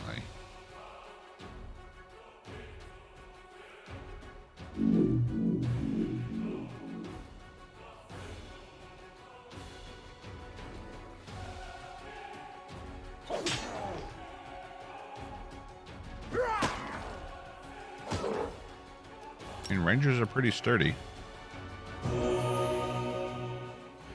Apparently.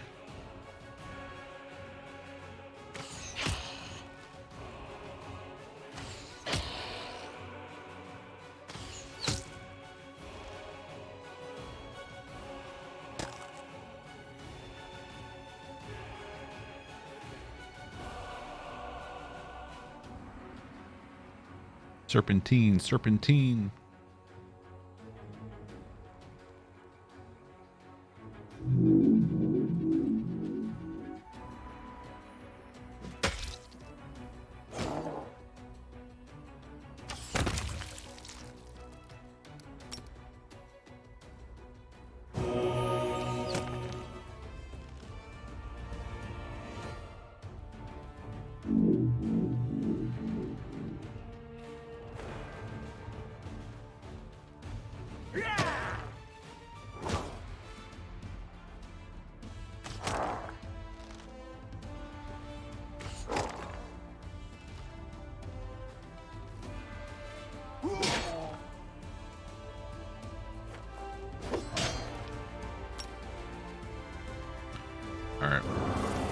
He tries to back up, go up here. He'll get hit by an explosive rune.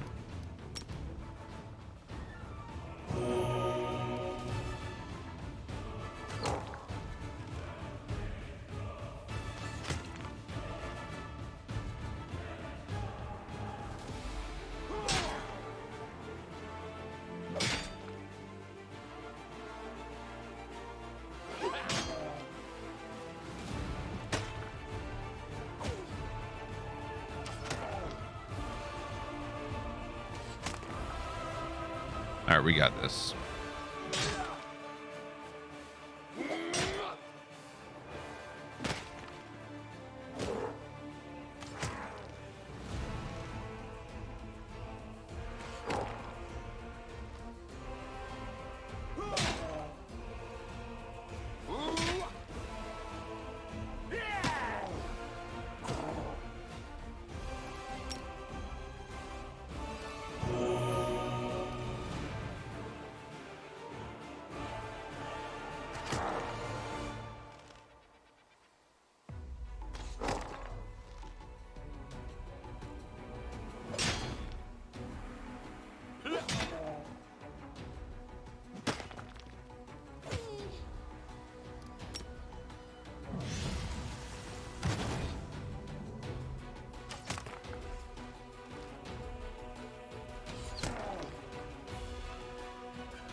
And now we're just in chop down mode.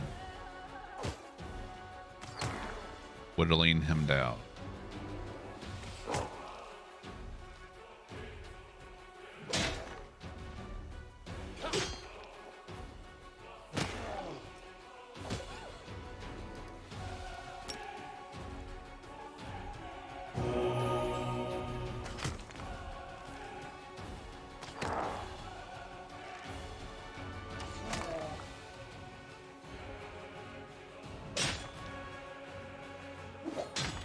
There we go. Beautiful.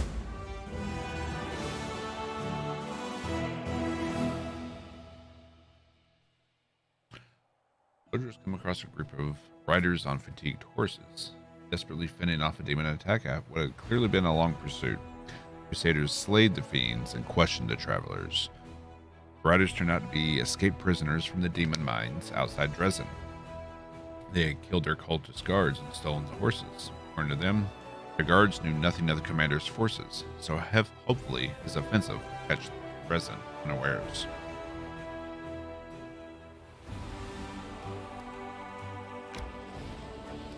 Okay.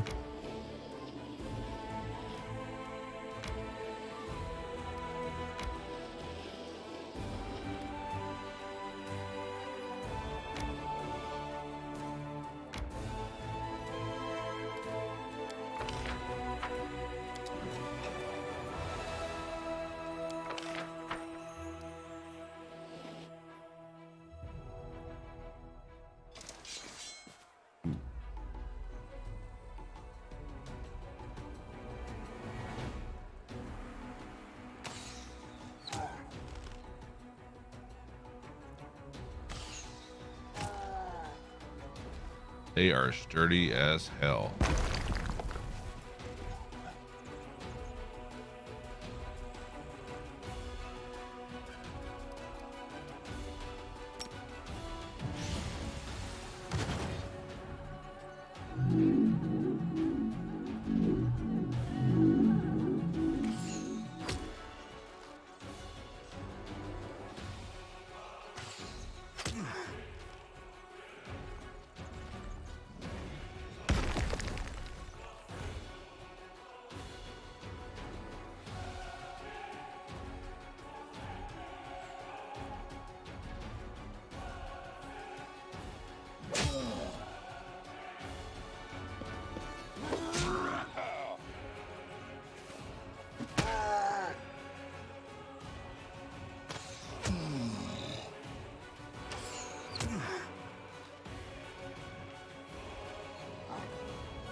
I don't think they can fit through there.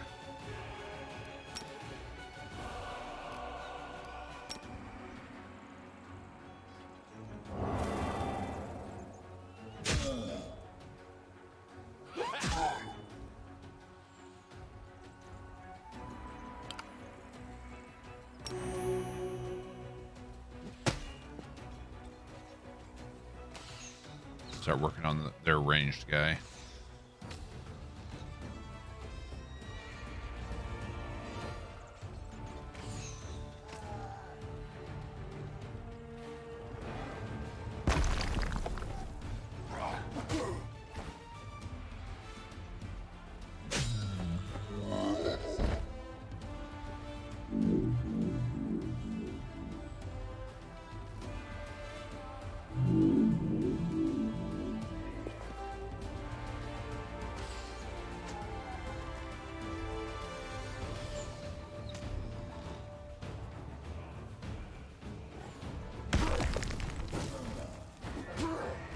He hit the rune. That's what I want.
Almost there.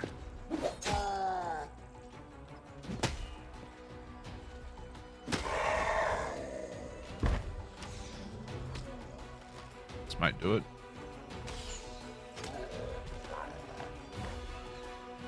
That's not too bad.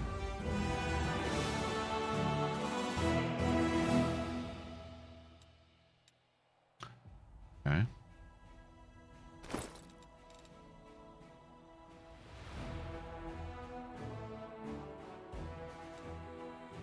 Shield roars, hiding tusks.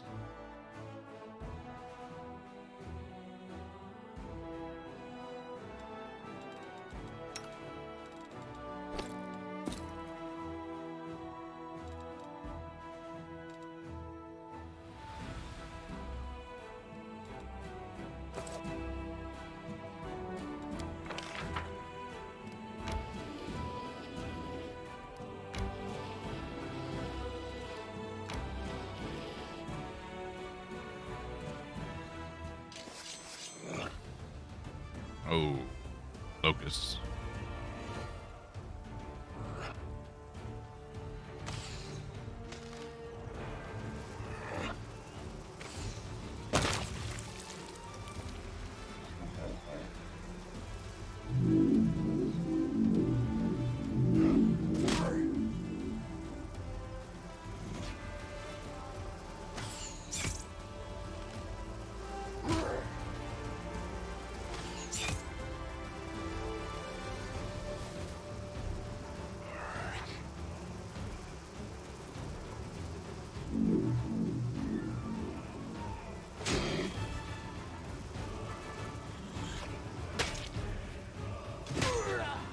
Yeah.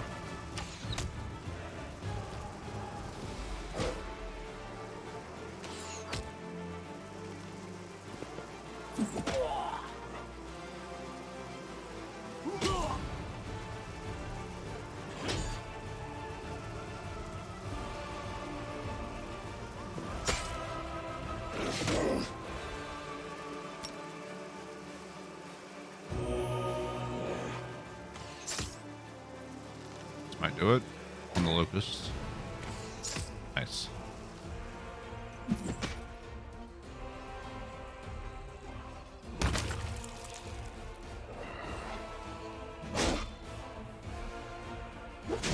Beautiful, man. Beautiful. Easy peasy.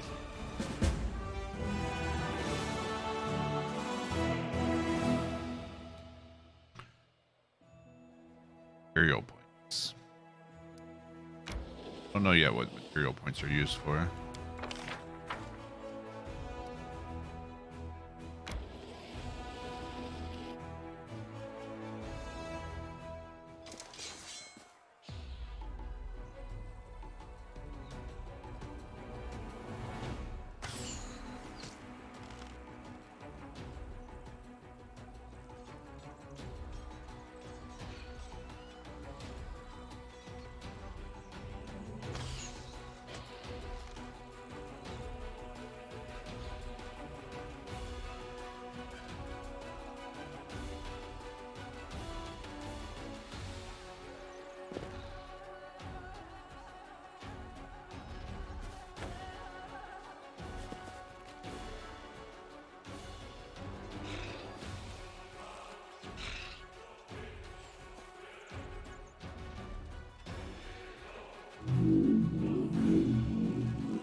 Nice.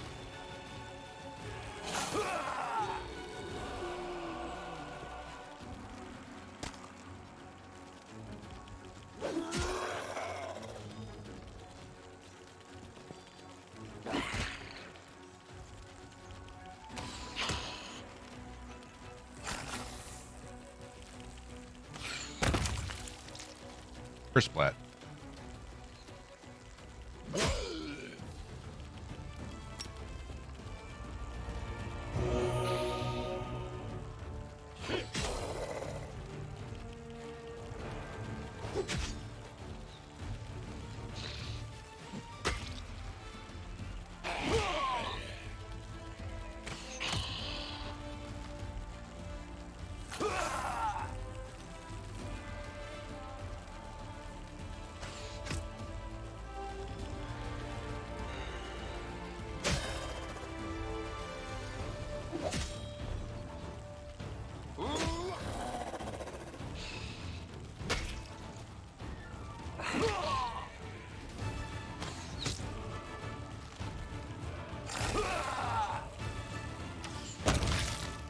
Beautiful.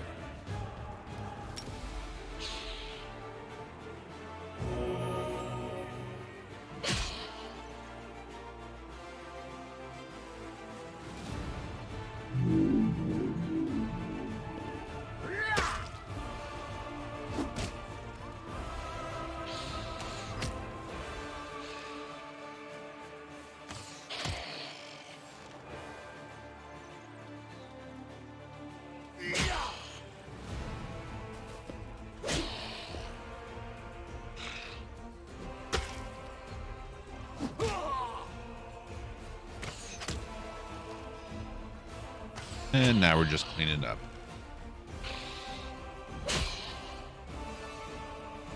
Oh, that's a pretty damn nice to have on your side, though.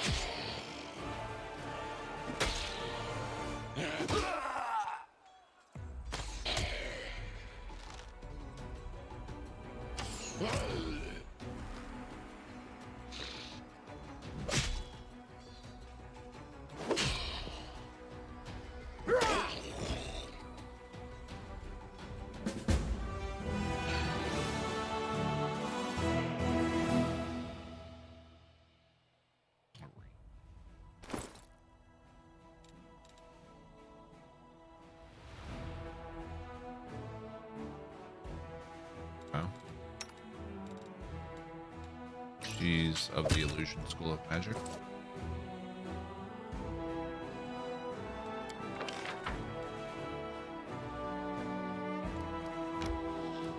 Hey, Junior Mafia. How's it going?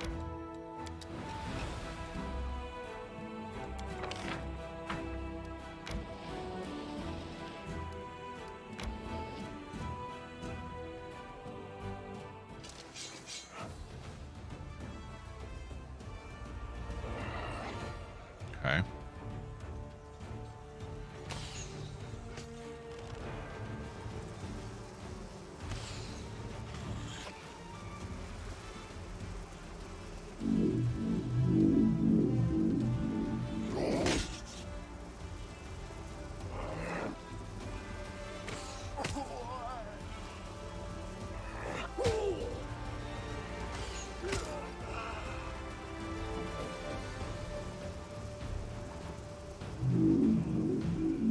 Whoops.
I think we're good.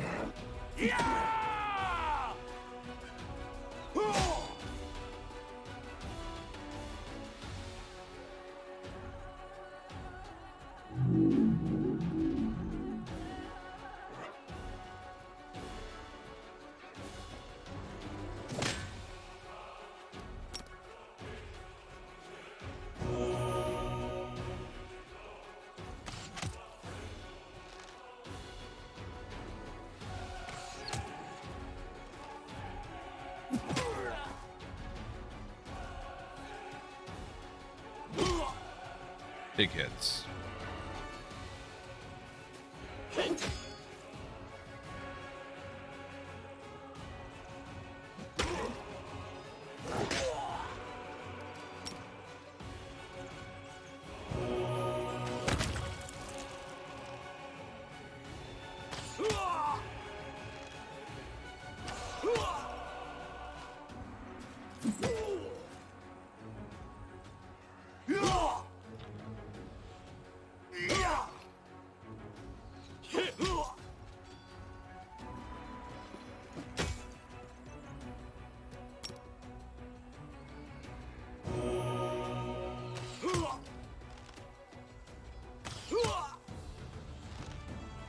And we win.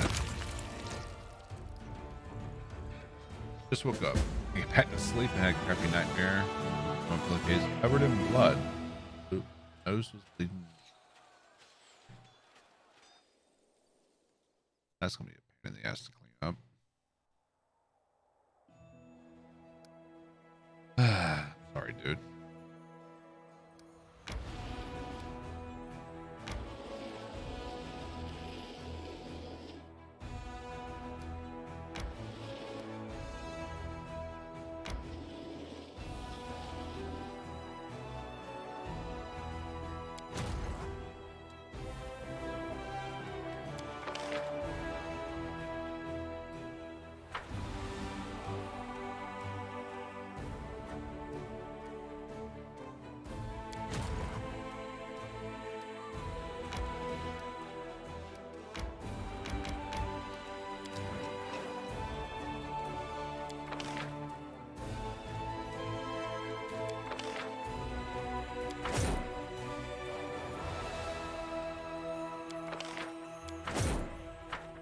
Or Hell Knights.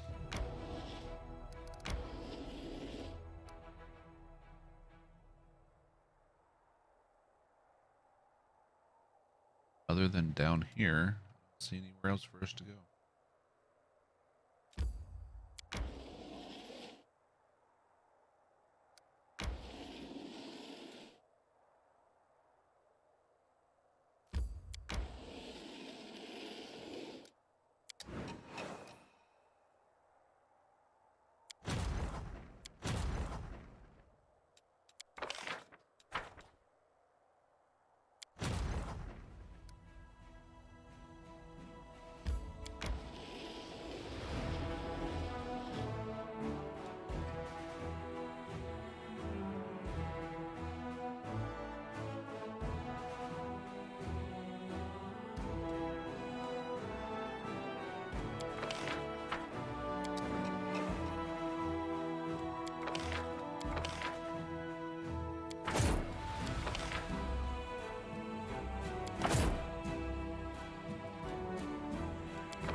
Give this a shot and see how it goes.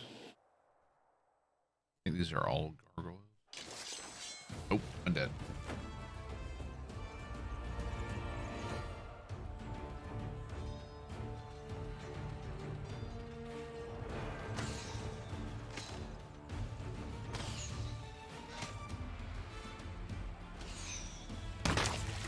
Wow. Wow.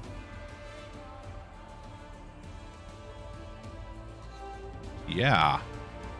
That happened.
Yeah, I don't think we have the juice for this fight either.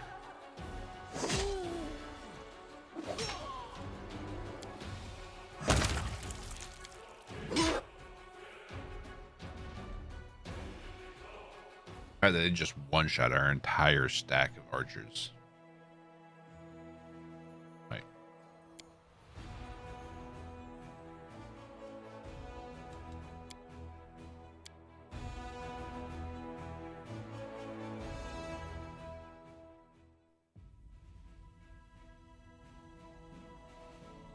Okay, okay.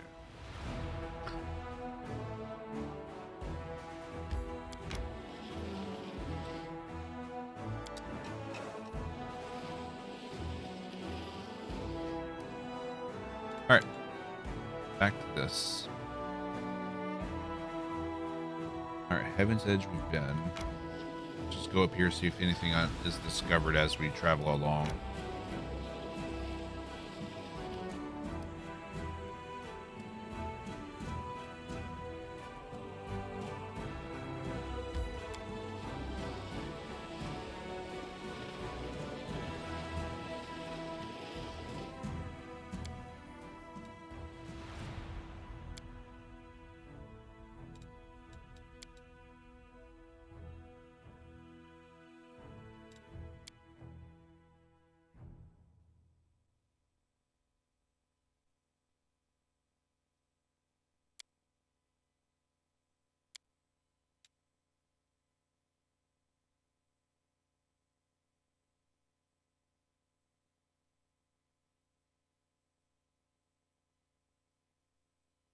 Hey ho, the dairy-o with his chicks aflame and his trues down Wow. low. Ugh, I can't get that tune out of my head. Damn tavern songs.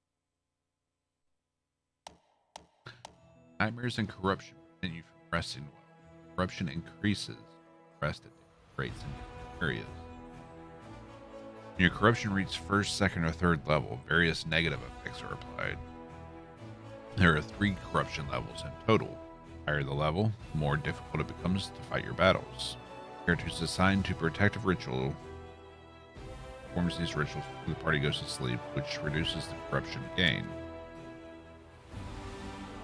Okay.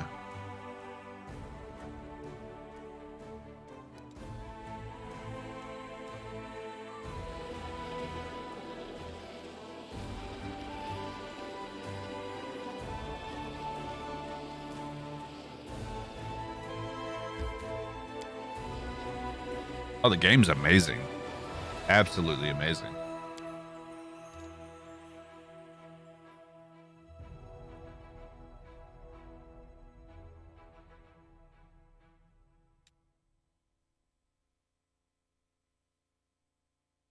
So far, I would say it's better than the first one, than Kingmaker.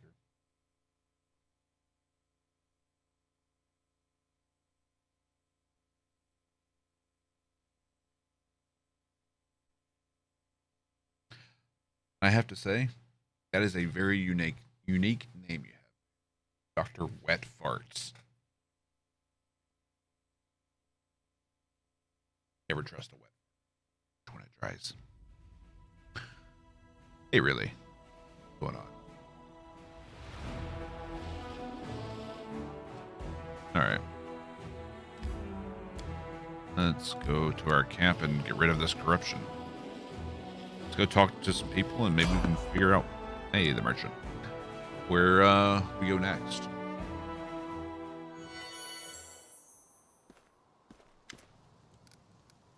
What are you selling now?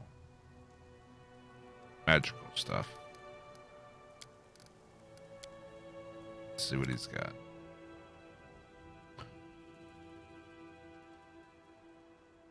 Flaming like crossbow.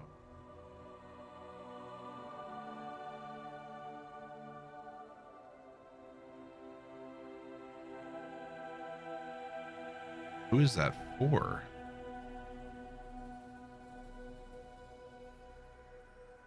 Bracers of armor.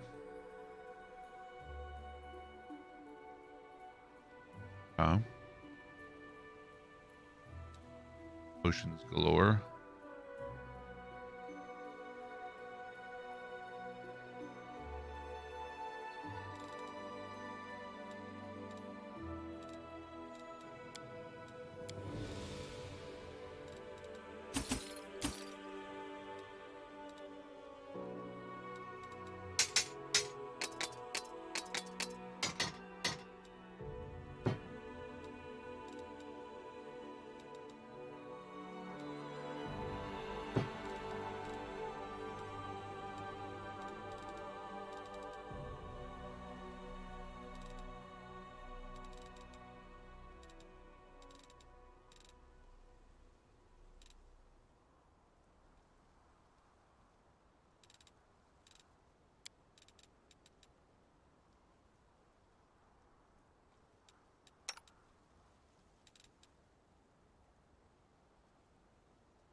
Expensive.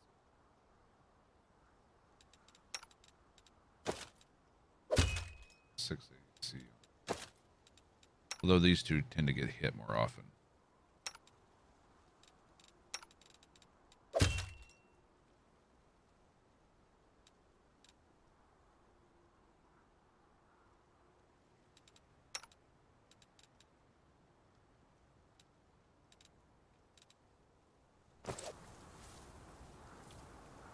Okay. Shall regret spending all that money.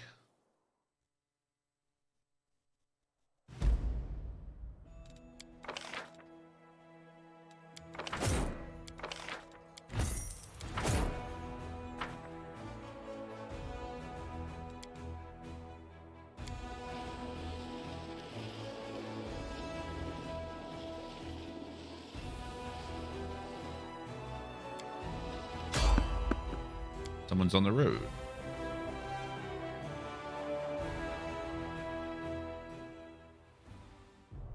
Right at our camp. Yeah. Alessa, maybe? Commander, you alright? Priest Desna, we're in trouble. Camp is under attack. The fools. This is no war camp, it's a garden party. I warned them to watch the sky. What's going on? Complete mess. The camp is on fire. Winged beasts are attacking from the sky, trying to snatch our people away. We need to mount a defense and quickly. Who attacked us? I don't know. I can't see in the dark. All I can say is they're attacking from the sky, not charging us from the ground. Got a closer look at them. I don't think they're demons, more like flying statues. At least their skin is like stone. Regular weapons are all but useless. Gargoyles. Survive the night attack. Fantastic. What?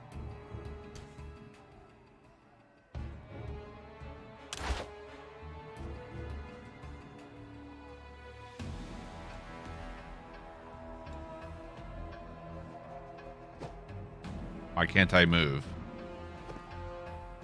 Oh, just didn't have my person selected. Okay.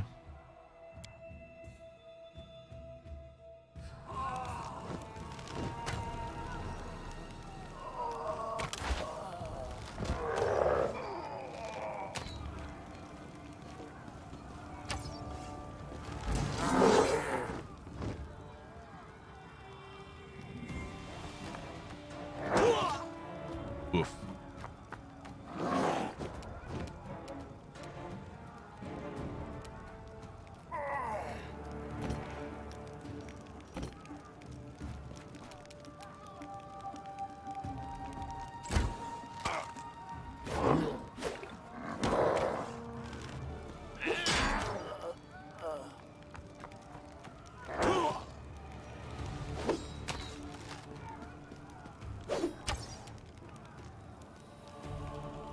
You've crossed the wrong mongrel. Okay, at least you are very efficient.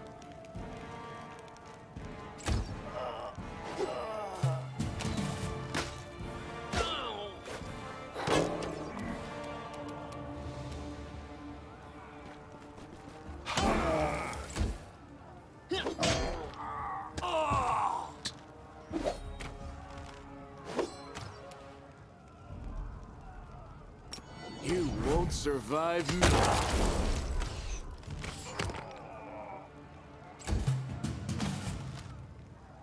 I got this.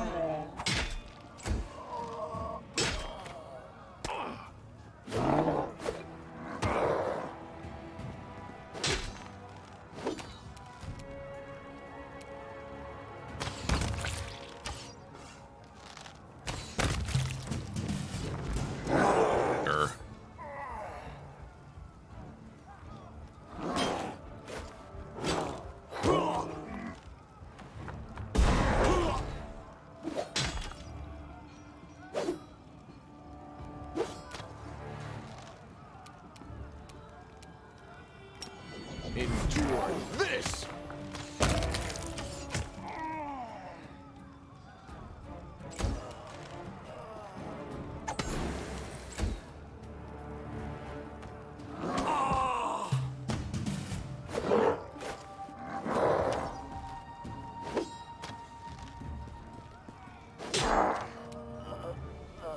Make every strike count. You've crossed the wrong mongrel. Damn you!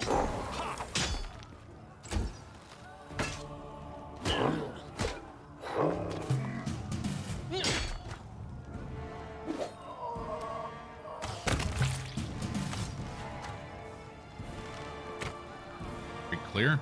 We're clear.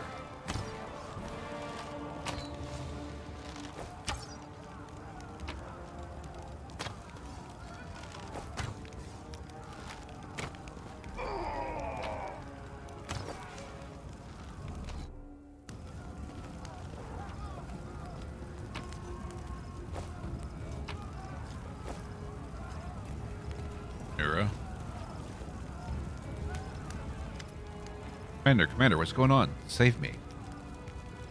Why do you have a vial of alchemist fire on your belt? Where? Ah, gargoyles. Nura throws it at the approaching monsters. It is a little suspicious. Are they even vulnerable to fire?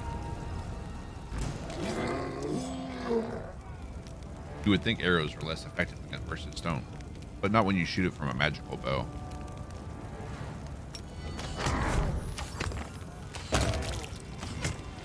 And, you know, you have godlike powers.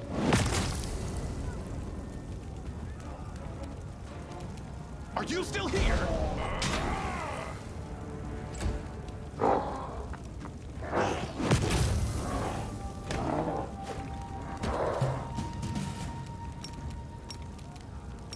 You won't survive me.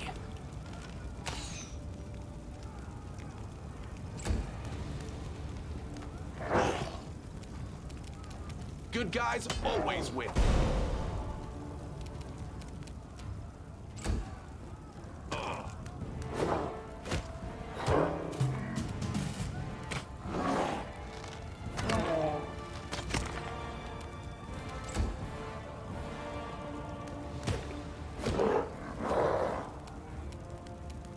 I got this.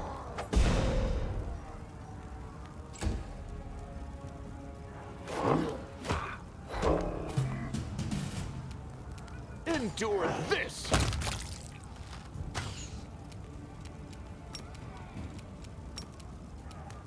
Make every strike count.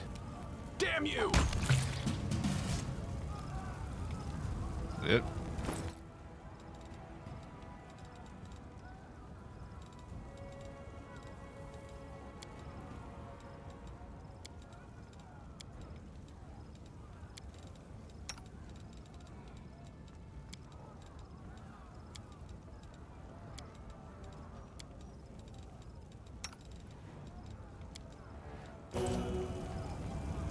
Okay.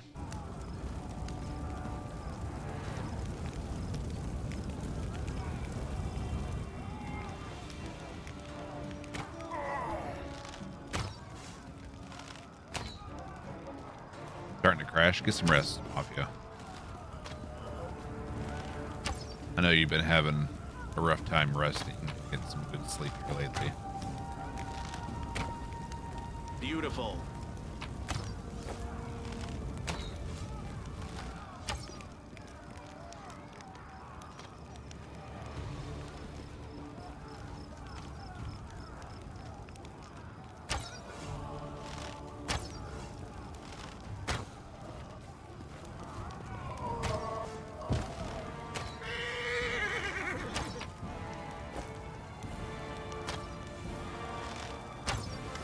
Milla. Commander, is that you? Finally, get your forces under control or they'll be massacred like sheep at a slaughterhouse. What happened to this soldier?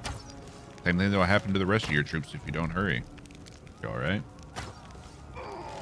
I am, but our army, even sadder spectacle than usual.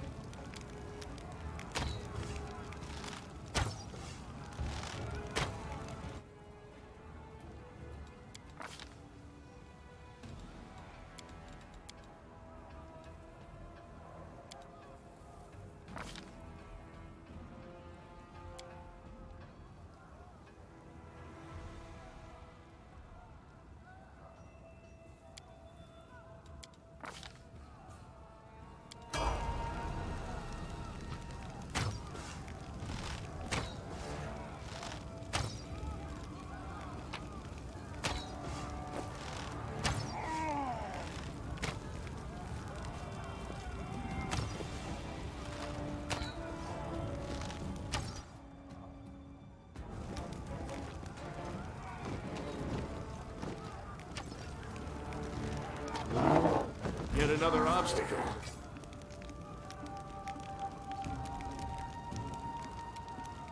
You've crossed the wrong mongrel. I'll cut you wide open.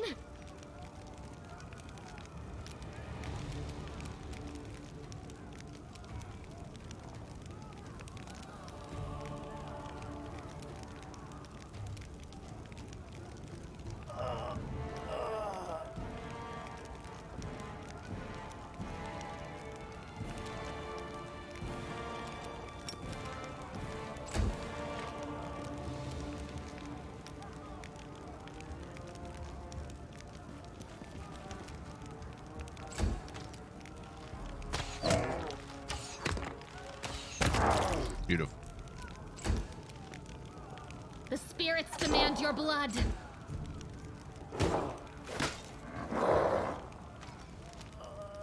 Are you still here? You won't survive me. You are today's sacrifice. Good guys always win.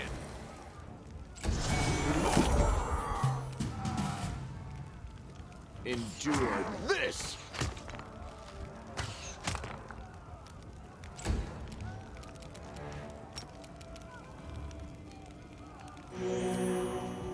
Go for their hearts!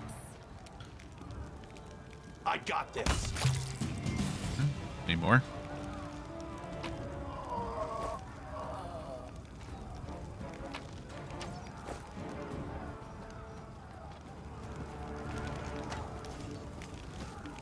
If you're alright, help the others. So if you're alright, get your ass up and fight. Otherwise, you're not alright.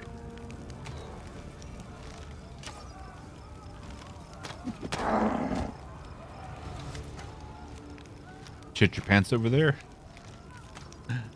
Come on, don't chicken out on us now. This is how we deal with them. Hold your positions. Still yourself. Are you crusaders or cowards? Commanders here. We can fight. Let's stand up. Stand up to those beasts. For the commander, for the queen, for Mendev. Celia, are you alright? I'm fine, but our soldiers are panicking.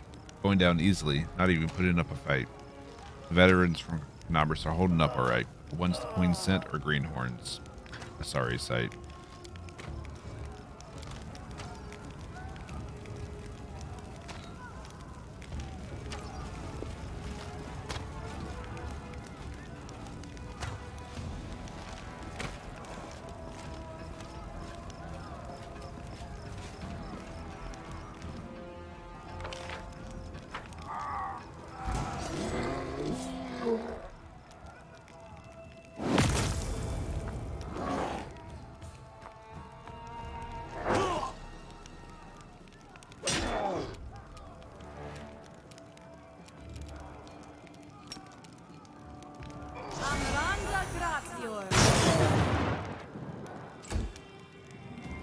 Cool little spell.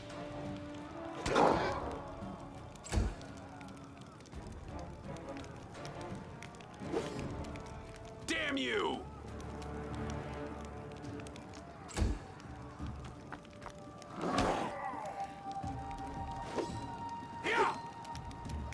The light, take you!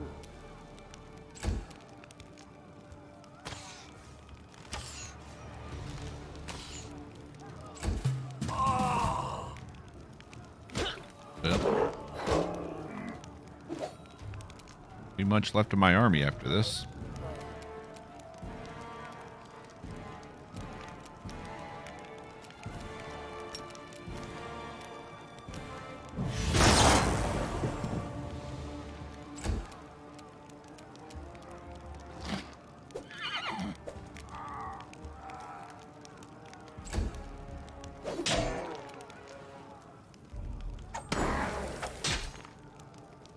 Won't have to pay much upkeep then.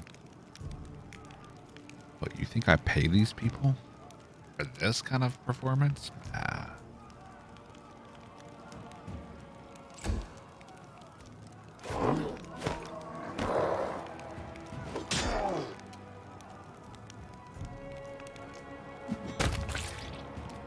The Inheritor, guide my blade! Oops. Let's get Plan's turn.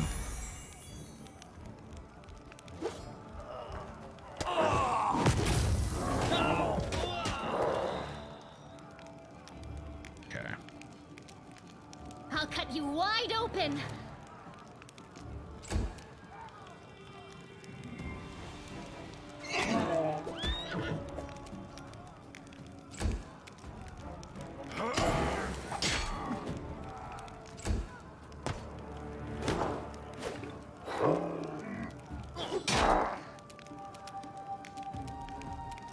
Into the fray!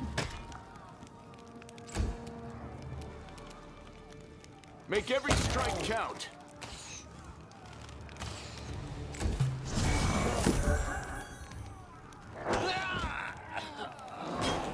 I mean, who would pay for that kind of soldier? I mean, really. The spirits demand your blood!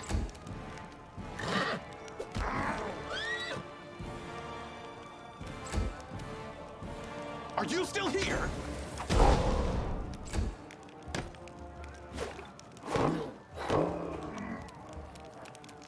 The light take you! The horse does do a better job. You're right.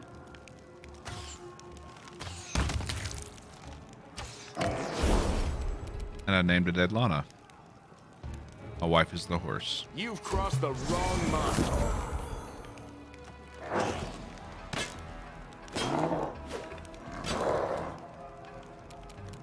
You are today's sacrifice!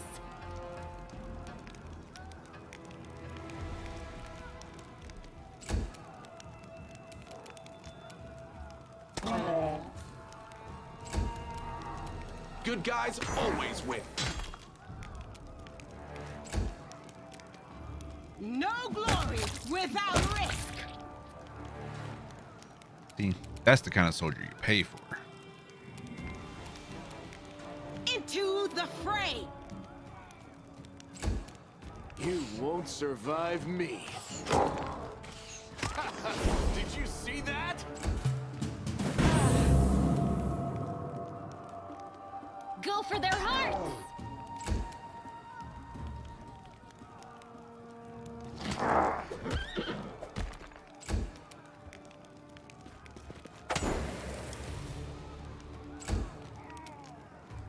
The inheritor, guide my blade!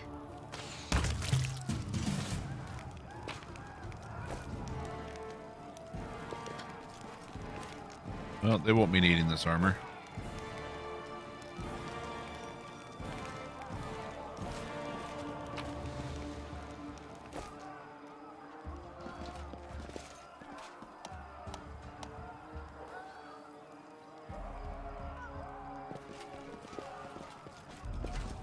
Let's see what we can do.